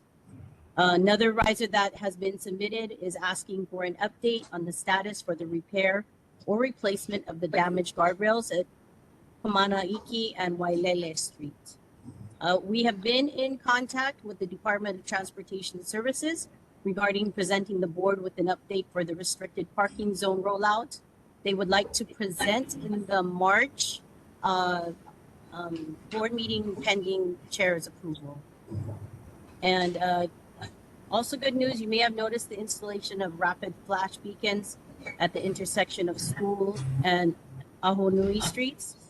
The beacons are solar powered and flash only when activated by a pedestrian ready to cross. The construction work also includes restriping a crosswalk, removing one crosswalk, and adding stop lines and new signs. And then an update from the Department of Transportation Services. They would like us to inform the constituents that their investigation into the feasibility of installing speed humps on Tantless Drive has been completed. They apologize for belated response. The installing speed bumps near the Papakolea Community Park would effectively help reduce speeding in the area. That seems to be for another board, so I will not continue with that. But that is it for the report. Our newsletter should have been sent out to board members. And if you do have any questions, I will gladly answer. Thank you. Any questions from the board? Mr. Lualemaga has a question. Hello, my name is Chris, board member here. I should say thank you for the repainting of the lines from Wailele to the school of Kalihuka. We noticed a couple weeks ago that you guys repainted those lines. Also, thank you for repainting the line up to Wailele, right before the guardrail. But is there any update on when you guys will be continue on the repainting from the elementary school all the way to Ono shop. Ono shop. I can ask Lynn, and she could probably give you a report either before board meeting or at the next board meeting. But I can ask her. Okay, awesome. And if JP started them, we said thank you so much for remaking the lines. It looks so Absolutely. much more cleaner for our community. Awesome. Thank you. You're welcome. Okay, any more questions from the board online or in person? Mr. Song. One of the comments was about the representative of the RPZ coming out next month. I don't know if we want to confirm with them about the RPZ coming out next month. I believe in my notes it was upon chair's approval. Yes. So I'm just bringing it up to the board.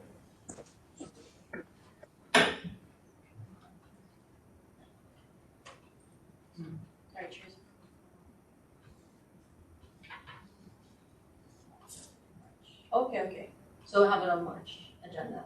Yeah, so if we, I guess we could confirm that with her, so we don't have to make another reach out. Yeah, well, I can put it on the agenda. I'll follow up with Tyler's office. Is it Tyler's office right Well, now? she's right there right now. Yeah. Oh, yeah. Yeah. So if you approve of it being on the next agenda, then I'll take this back to Lynn and we'll just confirm with DTS. I believe it's already confirmed, but she's the one who did the connection, so we'll have her complete that. Okay. Yeah, I can And only also put it on. confirm with the board. Okay. Is it a presenting the board? Yeah. You can put it under presentation. Okay, thank you. Yes, perfect. Okay, thank you. I figured it'd save you one step. Thank you. Thank you so much. Are there any questions though online? I was trying to see if I could see online because our assistant isn't here. I just want to be sure I'm not missing anyone online. If you are, if you have your hand up, please. Thanks, Simeon. Yeah, I have my hands up. Yes, I know I heard Wailele and Kamanaiki safety guardrail. Could you give me more detail why it wasn't done when it was first requested in, I think almost a year and 9 months ago? I will have to get back to you on that. Again, I'm reading Lynn's notes and she may have more information, but I can have her email you with the response. Is that okay? Yes, please. Yeah, I have your email. It's a safety issue. I think those are very important to, to bring up, and it should have been done a long time ago. I mean, it's a road, it's a safety. I don't know why Department of Transportation is not really working on that. Okay, I will take that back. That might be a painting with DFM, but I can get back with Lynn and give her your email to give you a response on that, and possibly, I believe, bring it up as a follow up to the next meeting. Thank you. Thank you. Are there any more questions from the board online or in person? Any questions from the community online or in person? I believe Dana Yap. Dana Yap. Okay. Thank you. Yeah, I just wanted to get an update as far as the crosswalk at Kalihi School. Sorry, say that again. Crosswalk at Kalihi. Yeah. Is this for repainting? It's not. It's no longer there. It was wiped out before. Okay. Okay. They're trying to put it back, I think. Okay. If there was any updates on when that was going to happen. All right. I don't have the update, but I will definitely bring it back to Lynn.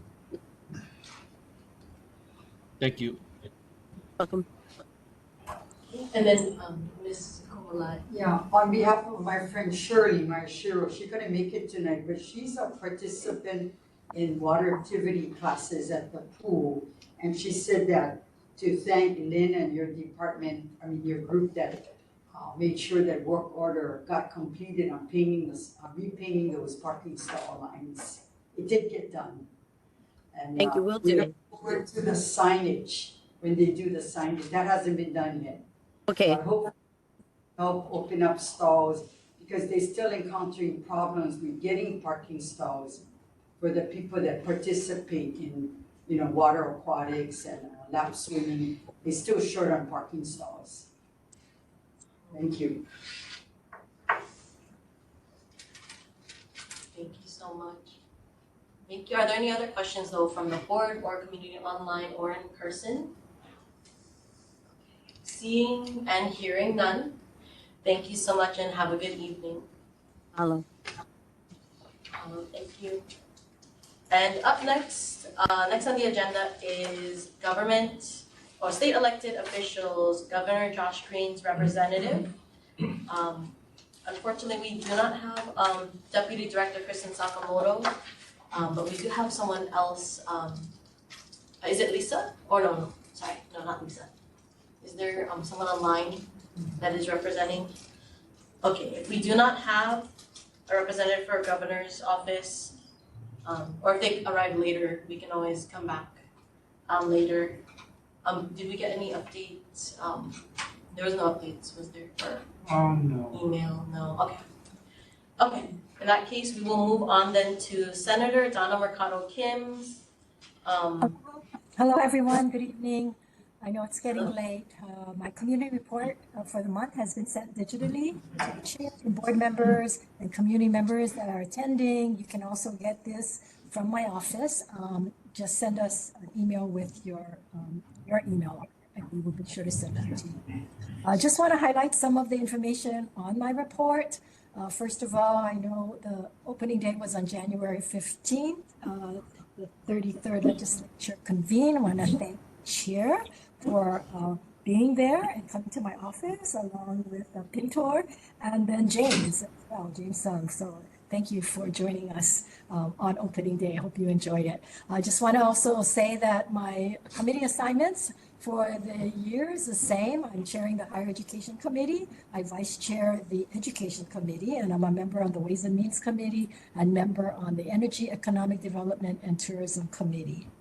I just want to go over some community concerns. I really want to thank Councilmember Tyler De Los Santos for working and taking the lead on ensuring patrol for the DeCourt neighborhood park. I know that's been an issue and many residents have been concerned.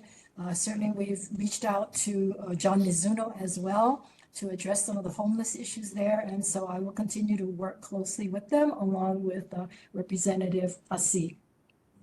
A red light camera request was made from a constituent. They would like to see a red light camera at Likiliki Highway and Nalanieha. And so I have contacted DOT, Ed Sniffen, and he will look at this intersection. They will be putting up 10 more red light cameras this year. And he said that they will look at the traffic counts, they would look at the citations, accident history, and so forth in making their decision. And then hopefully, they will put one up there. So we will keep in touch with them. Also wanted to update on the bills. I know last time I talked about the overpayments and introducing a bill. And I know Rapasi said he would introduce it also in the House. We found out that the law is there, it's adequate, it's just not being followed. And so we are working to make sure that the administration follow what's there now, and hopefully that will, lessen the amount of overpayments that we get every month. Thank you to those of you who filled out my survey and my newsletter. If you haven't done it yet, you can still do it. The link is on this report as well. It's on the newsletter. And if you want to submit testimony on any bills, you can do so by going to capital.hawaii.gov, and they will show you the links and how you can send in testimony, written testimony, or you can join in on the hearings by Zoom. So with that, if there anyone who has questions, I'd be happy to answer. Thank you. Are there any questions from the board online or in person? Mr. Sung? I have one comment. I know you guys are thinking about raising the soda can tax to 10 cents now. I'm totally against that. Anytime when we raise tax. Okay, I'm not even aware of that. I would not be in favor of that, but yeah. So I will look and see where that is, the status of that bill. come up to on your side, I'm against it. Okay. Second, that I have is, in the opening ceremony, Brenton Y made a comment about you. Oh, wow. Not sure if you heard what the comment was about, Yes. but I did go to his office to find out what his comment was about. And after hearing it, I am totally 100% support his comment. I wasn't quite sure what that comment was, whether it was a compliment or a dig. It was 100% compliment. Okay. He complimented you way more than, he was just talking way too fast. And so I went there to get clarification, and that was a huge compliment. And I highly, highly suggest you walk across the rotunda and talk to him about it. But I mean, it was a huge compliment. And Well, thank you, James, for doing that. yeah, and you sit right next to Gabbard, right? Yes. Do me a small favor, tell him congratulations on his daughter's nomination and into the thing. Even though it's political, for her to represent Hawaii where she is right now is a huge thing for Hawaii. I don't care if you're Republican or Democrat, that's a huge, huge position. And thank him, tell him congratulations for us. Well, I congratulated him today, and I will add yours on tomorrow. Thank you. Thank you. Are there any more questions from the board online or in person? Are there any questions from the community online or in person? Any hands? Okay. Seeing and hearing none. Thank you so much, Donna Mercado Kim, and have a good evening. You too. And up next is State Elected Official Representative Ikai Kahasi. Okay. It's good to see everybody. I can share real briefly some of the things that are occupying a lot of my time.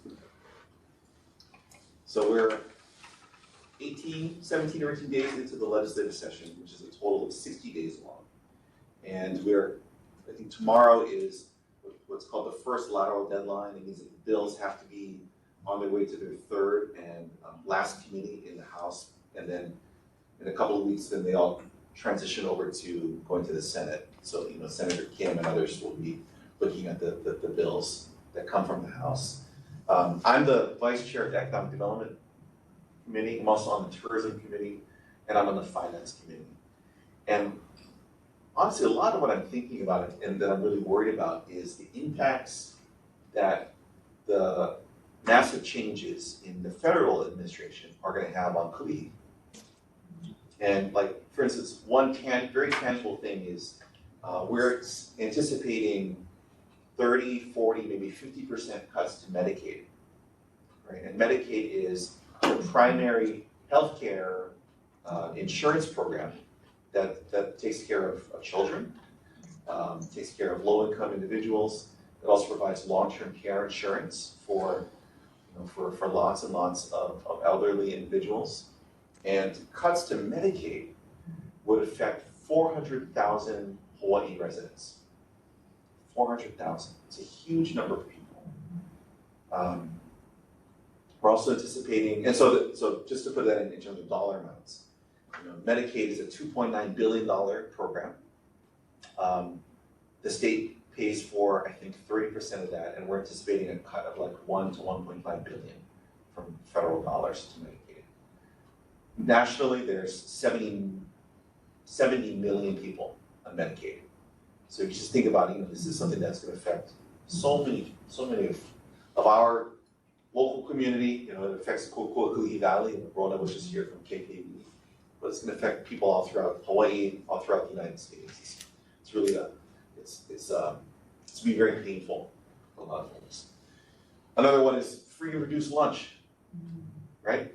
This is a really core program. There's a lot of young kids whose only meal that they eat is at school, and that's one of the programs that's on the chopping block right now, because it's the attacks around D, E, and I, diversity, equity, and inclusion. Free and reduced lunch is an equity program, so that's something that's going to affect the kids in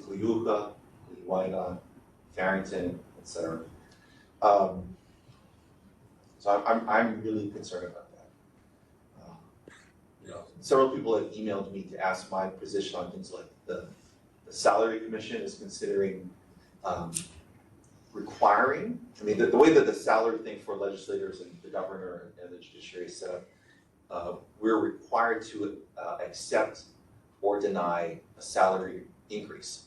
And my perspective is, this is the absolute worst time for us to talk about salary increases for elected officials when we're talking about 400,000 working class individuals in our community losing their health insurance. So I feel like we're sort of in a kind of a crisis moment. My office is organizing a town hall meeting, which I'd like to invite everyone here to attend. We have the date of March 5th allocated for that, probably at 6 p.m. I'm not sure exactly what school we're going to be having it at, but we're going to be inviting service providers, school leaders, DOE leaders, anyone that we think might have some impact on their programs because of the budget cuts, to please come and talk about those impacts and for us to provide a space for us to strategize a little bit about how we're going to deal with this, just for Kalihi. So that's kind of at the top of my mind. There's other things that are happening around. There's a cannabis bill. There's Gambling. Gambling. Which gambling bill? Legalizing gambling in Wayne. The sports betting. I don't know which one it was. I just know gambling. Yeah. Yeah, that's also, it's a sort of a perennial conversation. It comes up. The two bills that I texted you also yesterday. Yeah, 422 and what was the second one? I forget, but it has to do with housing. Okay. One of them had to do with housing where you get a permit and it goes to the school district, but the school districts don't spend the money or something like that. Okay. And then the other one, I forget what it was off the top of my head. So, Jay, I think those bills have not come to any of my committees yet, so I haven't had a chance to look at them.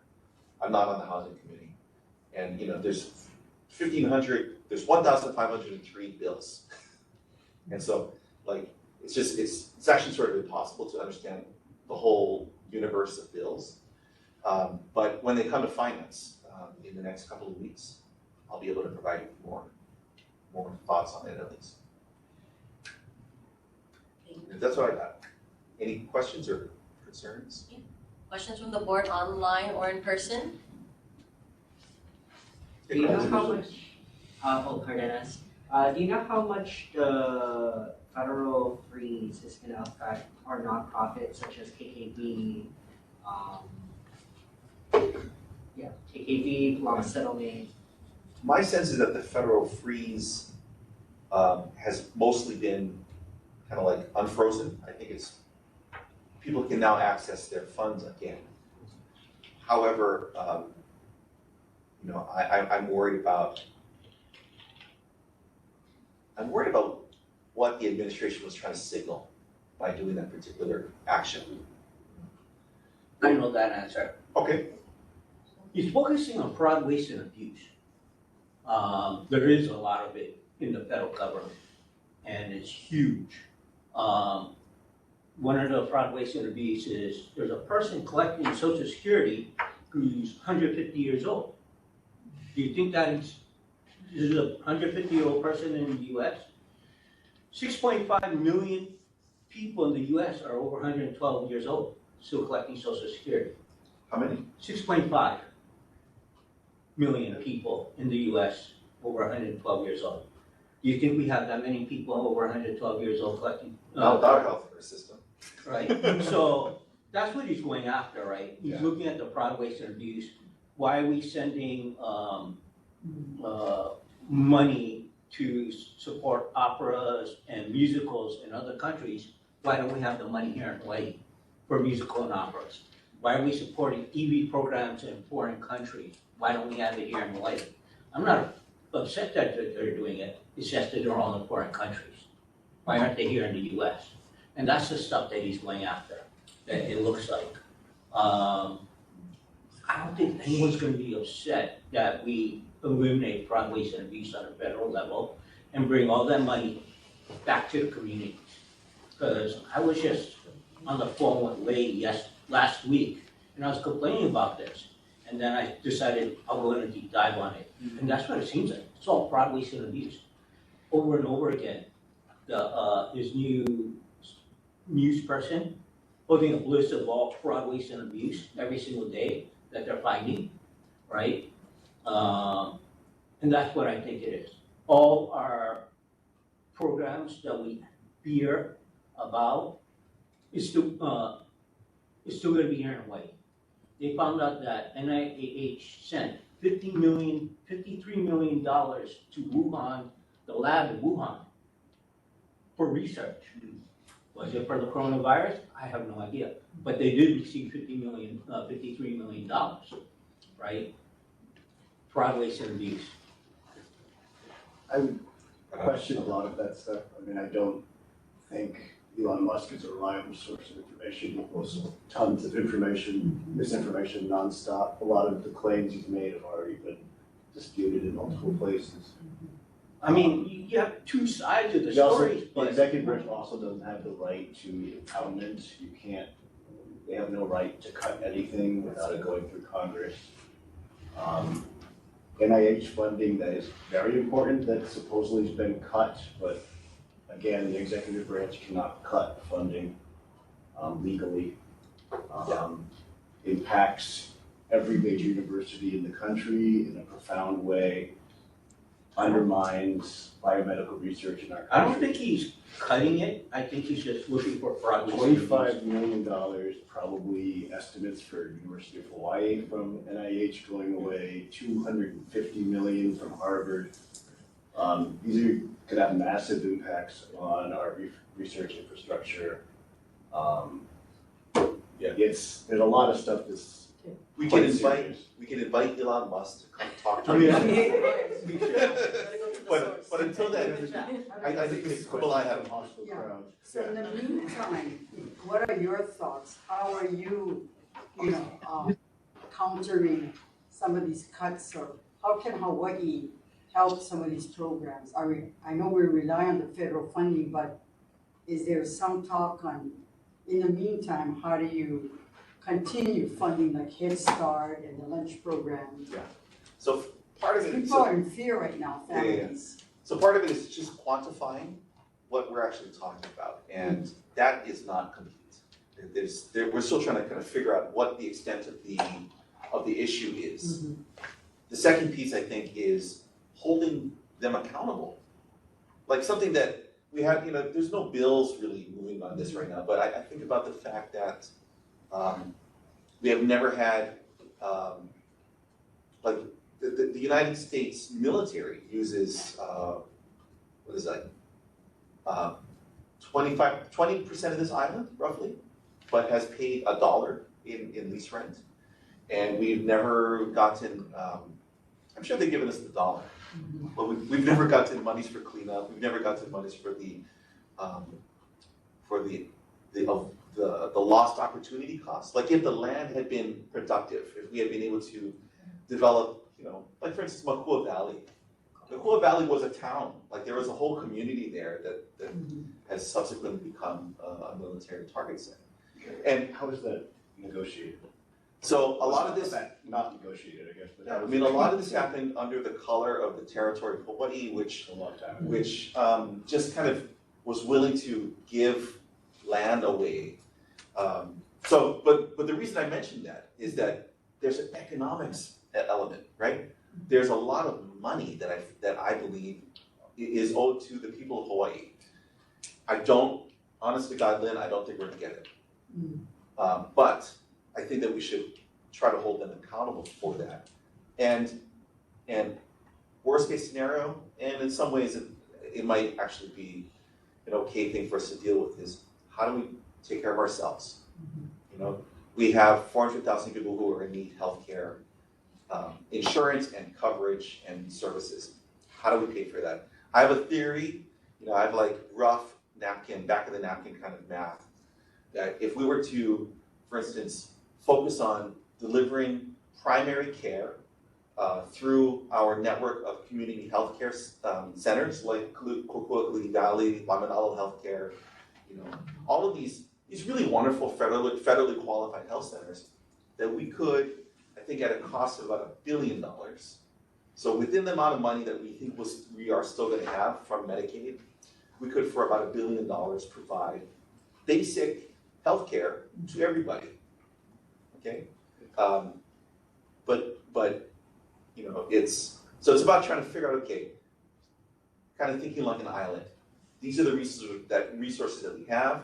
This is the people and the money and the talent, and based on with this stuff, what can we do? Can we take care of our people? And so that's kind of the approach that I'm taking. Yeah.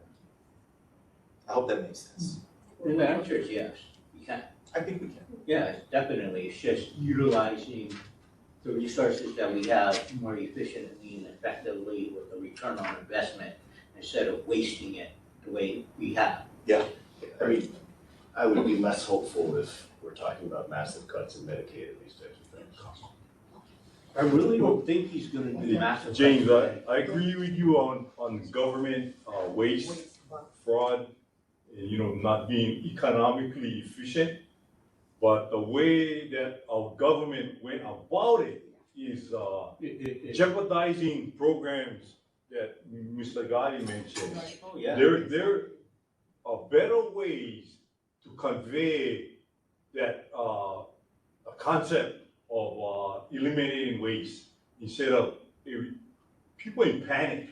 Yeah. And then that's not the way to do it. In fact, I think somebody mentioned all these things got to go through Congress approval before they can be implemented. So the way that thing was done, relying on somebody's common sense. So the common sense of people. Yeah. Well, that's what I seen on the news. They had common sense. Going that way is not the way to do it. So people panicking, we're not sure if we won't get Social Security, Medicare, Medicaid, and people worried about that. But there's a way to evaluate programs and to cut waste, but not just cut the whole program. Can I say something? I think we're off topic. We could be talking about this forever. Don't we need to move on? I mean, we could debate Trump policies, but we might want to put it on the agenda, but we're running out of time and we haven't moved our agenda. Thank you, Mr. Gray. Is there any questions though from? One quick thing. What about he likes to talk? The law for expanding gambling, it's actually casino gambling is supposedly in the legislature. I haven't seen any casino gambling bills. The only Twitch bill. said online, I'm not sure. Okay. We have one in It's the one of the 1,500 bills. Okay, sorry, Senator. No, we have a bill that's going to be, it was heard today and was going to be voted on tomorrow on casino gaming. And I voted no in committee, and tomorrow when it comes up, I think we're going to be able to kill that bill. Okay. Which I'm, Very good. which I was gonna support. No, so I'm killing it. it's 1,500 bills in the House and then another, I don't know how many in the Senate. So it's just like a whole new world when the Senate sends their bills over. Because I'm going tomorrow to support the Senate Bill 893, sign waiving at the Capitol tomorrow. I don't know if Senator Kim is part of that. That's a sign waving against the casino bill? Yes, that's correct. Yeah. Well, I don't know that I'll be there because I'll have to be in the committee to make sure we vote. And Legalization of casinos tends to, hurt low income communities. I want to inject. That's my question. You guys been on the floor. You guys should give some people a chance to speak. I think I got one question, and my hand's been up for a while. I just wanted to ask for the state officials. Do you guys have anything for as far as food sustainability? So because I know Ikaika was talking about, is there any bill out there that it's going to be anything for food sustainability and food security? yes, I believe there is. Okay, thank you. Yeah, there's a whole Several. bunch. Yeah, several of them. Okay, you guys didn't mention anything of it, any of it. I mean, Yeah, we'd be here all night if we try to mention every single, Well, he said. He said I there's think to me that's 1,500 very on the important. House and I don't know, maybe I 1,800 think in to the me it's Senate. very important for us. 1,800. He mentioned about the kids not having enough meals, I mean, there's funding out there that the government gave. I mean, the federal government gave to the Department of Education. It's supposed to be farm to school program, but it's somehow it's not being put. Can you guys check into that, state officials? Yes, definitely. We do have a number of bills. We're looking at central kitchens to make sure that we can provide the farmers with a consistent orders so that they can raise the food that we would want, because right now that's an issue with the farmers, that they're not sure if somebody's going to buy all the crops from them. One of the big problems, though, is that no matter what the food are and the free lunches, a lot of the food is being thrown away, including milk, including whole oranges, including apples. And so it's trying to figure out what it is and what kind of meals that the students want, and that it's nutritious and it meets the federal guidelines so that we can be reimbursed by the feds on that. So it's a balancing act, and we are continuing to pursue that and look into that. So it's quite a bit of stuff that we're doing with DOE, with the farmers, with economic development and tourism and University of Hawaii to come together so that we can address all those issues. Yes, I think, and thank you very much for saying that. I would like to hear that.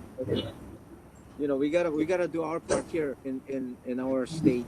I mean, we cannot just rely on, like government, the federal government. If we want to stay within the state and we want to support our own in the state, we gotta do something.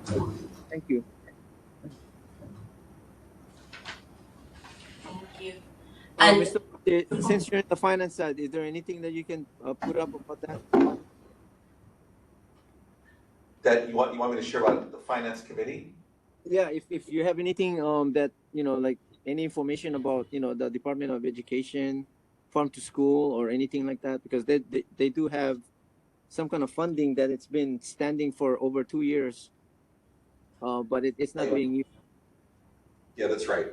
And I think also there's a lot of problems about, it's kind of related to the way that they're procuring, it's related to procurement and trying to help the DOE understand the best ways to procure from local farmers.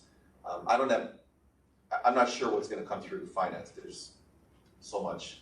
The big thing that I'm focused on right now is balancing the state budget. That's the main bill that the finance committee is going to be doing. Okay, thank you. I think we can move on. Thank you.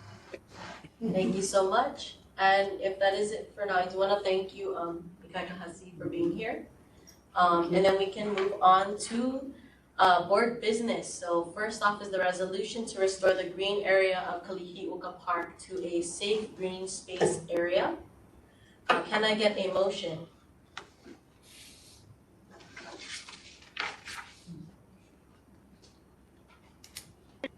I motion to approve the resolution. Okay, thank you, Mr. Franklin. So it has been moved by Mr. Franklin. Any second? I'll second. Okay, Mr. Rojas, seconded by Mr. Rojas. Are there any discussion about this resolution? Okay, if there is no discussion, then we can now vote to adopt this resolution, and we'll just do ayes, nays, and opposed, right? Okay, so all those in favor say aye. Aye. Aye.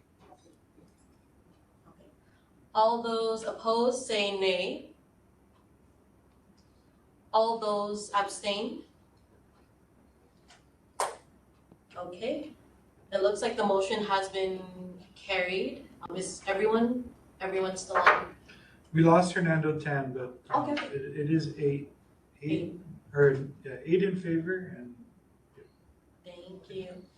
Next up is a resolution to improve safety at Kalihi Uka Park through the installation of motion detection lights and surveillance cameras. Can I get a motion? I motion to approve. Sorry, who's that? Is that Simeon? Okay. So it has been moved by Mr. Rojas. Any second? I second it. Thank you, Mr. Franklin. Okay, thank you. So seconded by Mr. Franklin. Are there any discussions for this resolution? Okay, seeing and hearing none. So if there's no discussion, then we can now vote to adopt this resolution. All those in favor say aye. Aye.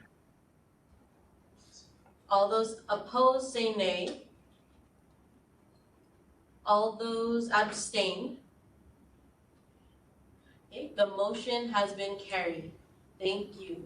And last resolution of the night is resolution condemnation, demolition, and rebuilding of the Campor Recreation Center in the Kalihi Housing Development. Can I get a motion? Oh, it has been moved by Mr. Luelemaga. Any second? A second. I heard Mr. or Mr. Kumalai, or I heard you. So I'll say second by Mr. Kumalai. Thank you. Are there any discussions? I'll just put a quick comment saying I like the idea of making the rec center as well as a shelter as well. I feel like that makes it really like multi-purposeful and it shows longevity for the building. So I really like that input. Just wanted to comment that. But yeah, all those in favor say aye. Aye. Thank you. All those opposed say nay. And all those abstain. Thank you, everyone. The motion has been carried. And next, we will do approval of road closure for the 2025 Kalihi Ahupua'a ride on Saturday, April 12th from 8 a.m. to 2 p.m. I believe we'll do the same, or does it have to be moved, right? Approval? Okay.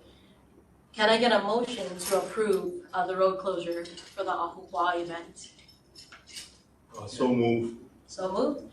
It has been moved by Mr. Kumalai. Any second? I second. There are a lot of choices. I know. I'll do Mr. Gotti for just like I saw you. So seconded by Mr. Gotti. Are there any discussions? Okay. If there's no discussion, then we can now vote to approve the road closure. All those in favor say aye. Aye. Aye. Thank you. All those opposed say nay. And all those abstain. Okay, the motion has been carried. Last but not least, we have the approval of regular meeting minutes, Wednesday, January 8th, 2025. Can I get a motion? Thank you. It has been moved by Mr. Gatti. Any second? Second. It has been seconded by Mr. Kumalai. Are there any discussions about the minutes? Okay. If there is no discussion, then we can now vote to approve January 8th meeting minutes. All those in favor say aye. Aye. All those opposed say nay. All those abstain. Okay, the motion has been carried. Thank you, everyone. And now we'll hopefully quickly go through the committee reports and assignments. I did have one communication committee membership request for co-chair. Mr. Franklin, I believe, did you want to talk about if there was any confusion, or did you want to, Mr. Franklin, did you want to be the co-chair for the communications committee along with Mr. Kumalai officially? It wasn't prior, but if you'd like to, we can do that. I thought we did that prior because I believe our committees are very important, and everybody on these committees, we need to branch out and get things done for the community. I was just wondering what's going on with, I'll reach out to the public because I'm tired of just like 10 people, and that's just representatives showing up at our meetings. I didn't know if we had a Facebook, an X filing, if we're doing flyers, we're getting out T-shirts. What are we doing to get more members? More community members involved in this community. So, I mean, in our meetings, I thought that's what the basis for our communication committee. And I thought I was already the co-chair because I didn't want to be the chair. I'm the chair on the two other committees. So, Yeah, and it's okay with, because the chair, if you wanna become a co-chair, you can, but if you want to focus, because I know 2 committees is already a lot, so you can just focus on your 2, chairs, and co-chair, I know it's, part of it, but did you well, want yeah, to? you know, because committees don't report anymore. So, I mean, it's unbelievable. We don't report to the chair what we're doing. I never heard an organization ever that did not report to say what we're doing every month. I mean, every committee should be doing something to enhance our profile in the community or getting things done. But now we don't report anything and we don't have to do anything. So I don't know, but the communication committee is like the resolution committee. Every month we should be trying to figure out our mailing list, what's on X, our t-shirts, our interaction with the community, so we can get more than just us talking to just to our elected officials. We need to reach out to the public and let them know we here. If not, we just wasting our own time as well as anybody else's time on these boards if we're not doing what we're supposed to do.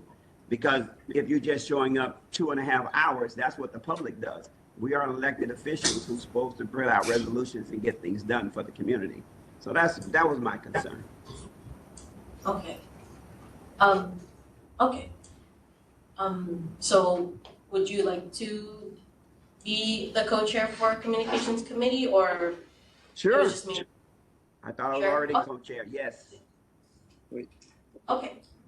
Do we have to vote, or I think I can just make you the co-chair along with Mr. Luele Maaga. So we'll do that, and then we do have to reassign the budget. I realized the budgeting committee and the transportation, sidewalk, and escrow committees were, like, the chairs were vacant. But if there's any volunteers that would like to take over either of those committees, speak now, or even any new. I would like to propose a joint committee. Joint committee of those 2? No, a joint committee with other neighborhood boards. Oh. So, teaming up with his neighborhood board and other neighborhood boards around us. So we're utilizing resources more economically and from our neighbors. Yeah, from our neighbors. So because what they face, we have to face, right, at the same time. You know. Mr. Sun, we've been doing that. We've been communicating with other neighborhood boards, and then we've been asking them. But then again, it's the main point is getting the community to be more involved, like what Mr. Franklin was saying.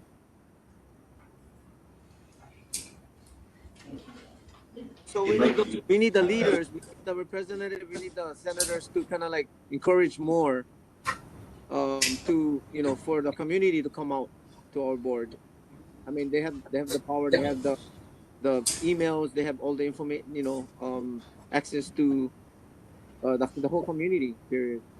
So that's what we need. Like, That is interesting. I think there's one issue in particular which would really benefit from a Kalihi wide, you know, or like all approach, which is the stream. You know, there's no good management of Kalihi stream. Yeah, so just doing a joint where, you know, one representative from us, one representative from them, and we utilize our resources together to present joint resolutions and doing things. He also has a safe street. You guys have safe streets? So I'm gonna speak on our committees.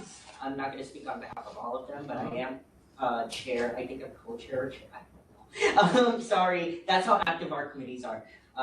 With health committee, that's our first one. Second one is education, and third is safety. And I did look with yours. I honestly, I think we should switch because we suffer with transportation, we suffer with budgeting, with like, you know what I mean? And also talking with board member Simeon, we always talk about Kalihi, Palama stream. We always talk about that, and there has been recent developments too. I think our input really does matter. Because too, I don't know if people know this, but there has been a lot of development going on. Kamehameha Schools is already making moves to make Palama Stream walkable. So like build bridges over it so it's walkable. This falls in line with the rail. This also falls in line with how they're planning to change, what's it called? Savers, which used to be Savers, into now an art studio. So it's kind of like all falling in line, in piece by piece with like the new development. So I'm willing to work with the joint committee. I don't know what that committee would look like. Well, it's just us having a conversation. So what falls in the neighborhood, how does it affect us, and whatever we do, how does it affect them? And just working more, and pulling resources together, right? And they have a contact here, how do we utilize that contact? They talk to Kamehameha School more than us. We don't talk to Kamehameha. Where they talk to you. No, they don't talk to us at all. We, like, even the chair, last meeting, she was like, I asked if we could get Kamehameha Schools on the stuff, and they said, we can try for some of the things you suggested. Kamehameha Schools is gonna be really hard. But yeah, working together, with the joint, you know. Maybe bigger power, I guess. Yeah, maybe if we get all three neighborhood boards together, because they are there, and we say, we want meetings and asking, having them go to one meeting instead of all three, you know. Just pulling our resources and what little voice we have together would make us a lot prouder. You know what? A good example is like the good example is this person, right? I study resolutions and all boards can, all boards can adopt each other's resolution, but the question with that is, how will we vote? I mean, we vote for our resolutions. How will we co-chair a resolution? Will both boards have to be there to vote at the same time? That's a good one. So right now, we can adopt our resolution, because when I do resolutions, I look at other boards' resolution. We can submit it to the board, and if they want to adopt it, they can vote to adopt it. If we co-chair, then we would need both boards to vote on these on these resolutions. We already can put our resources together just by meeting with each other. Already, all that's been done already. We just have to reach out to each other and attend each other's boards. But I go through all the resolutions from all the other boards, and if we need to adopt one, I got 3 that I'm gonna ask the board to adopt next month. So it's already being done. So let's not double the work. Thank you. I think in meetings it's okay, right? Yeah. You can ask Spencer. Spencer, I don't know if you have any feedback about like joint committees. Like I'm assuming we can join each other's committees, right?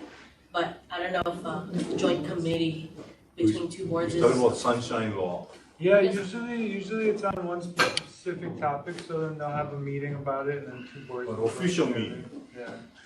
They'll take up the slot of one of the meetings, because if they want NCO to staff it, it's gotta be a regular meeting, it can't be a committee meeting, so usually you take like your March meeting, and then you invite the Kalihi Palama board, and other boards have done it before.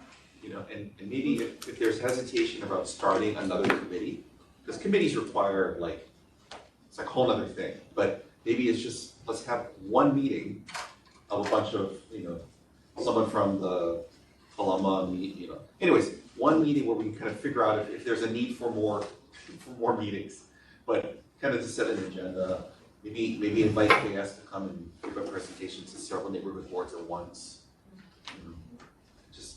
And if at that conversation, it seems like there's a need for ongoing meetings, then you could make a committee, but I think it makes sense to get people together. I'm sorry, I have to go. Thank you. Is there anyone though, online or in person, in our board that would like to take over chair for budgeting committee or transportation, sidewalk, and S-curve committee? I'll do the S-curve. I'll do the S-curve, because that's more like the safe streets type of deal. Yeah, and you were a member of that. Yeah. Okay, so we'll have James Sung take over transportation, sidewalk, and S-curve committee. Was there any interest for budgeting committee? Spencer? Yeah. Yeah, what would the budgeting committee for us be as Michael Gotti's? I don't know. We don't have much budget. So if you need money for anything, you just gotta call us. Okay. So can we leave that? You better come, because I'm gonna need one. What about it? Did you get back up the banners that we requested? Gotti, are you in the? Yeah, I'll check on. Are you a chair by any chance? I'm not a chair. Would you like to be the chair for budgeting? I don't even know, I still don't really understand what you do with the budgeting committee, so. I have a question for the budgeting committee. Is the budgeting committee, can we do a fundraising for the budget committee? Or is Yeah. the budget doesn't come to the city? Thank you, because next week is the I would ask Spencer just to see if that's a possibility of fundraising maybe. Okay, like thank go you. to a fundraiser or. Okay. Oh, That violates the sunshine law. Right, that's what I was thinking too. What's the question, Mayor? Rojas, suggested a fundraising committee, but Franklin also pointed out that it's a violation of sunshine law if we were to organize a fundraiser for. Yeah, no, we don't do that here. Yeah. So, Just gotta ask for what you want and then we'll see what we can do. I mean, do we need a budgeting committee? yeah, I mean, I guess, do we still need, like, it could just be No, on. you don't. No? Right. Okay. You could come to the meeting and request, you don't even have to be at a meeting to request something, you could just ask. Okay, so I guess So you the don't budgeting need a committee, budget committee. we don't probably until we need it. Okay. I have an important question about committees. Period. If there's a committee that was established in the board, can anyone take over the committee on the outside from the community, or they have to be part of the board? The chair, I'm assuming, has to be part of the board, and the members can be anyone outside, from my understanding. Can you confirm that with Spencer? I confirm. Okay, got it. Thank you. I guess for budgeting committee, we'll just have it on the side until we ever need it. But yeah, other chair reports. My chair report, I guess I'll just start with the announcements to get that over sooner. But I do see the Farrington Alumni and Community Foundation annual meeting, February, Sunday, 23rd, from 9 a.m. to 2 p.m. YWCA Lani Alakea Fuller Hall at 1040 Richard Street. Cost to attend though is $50.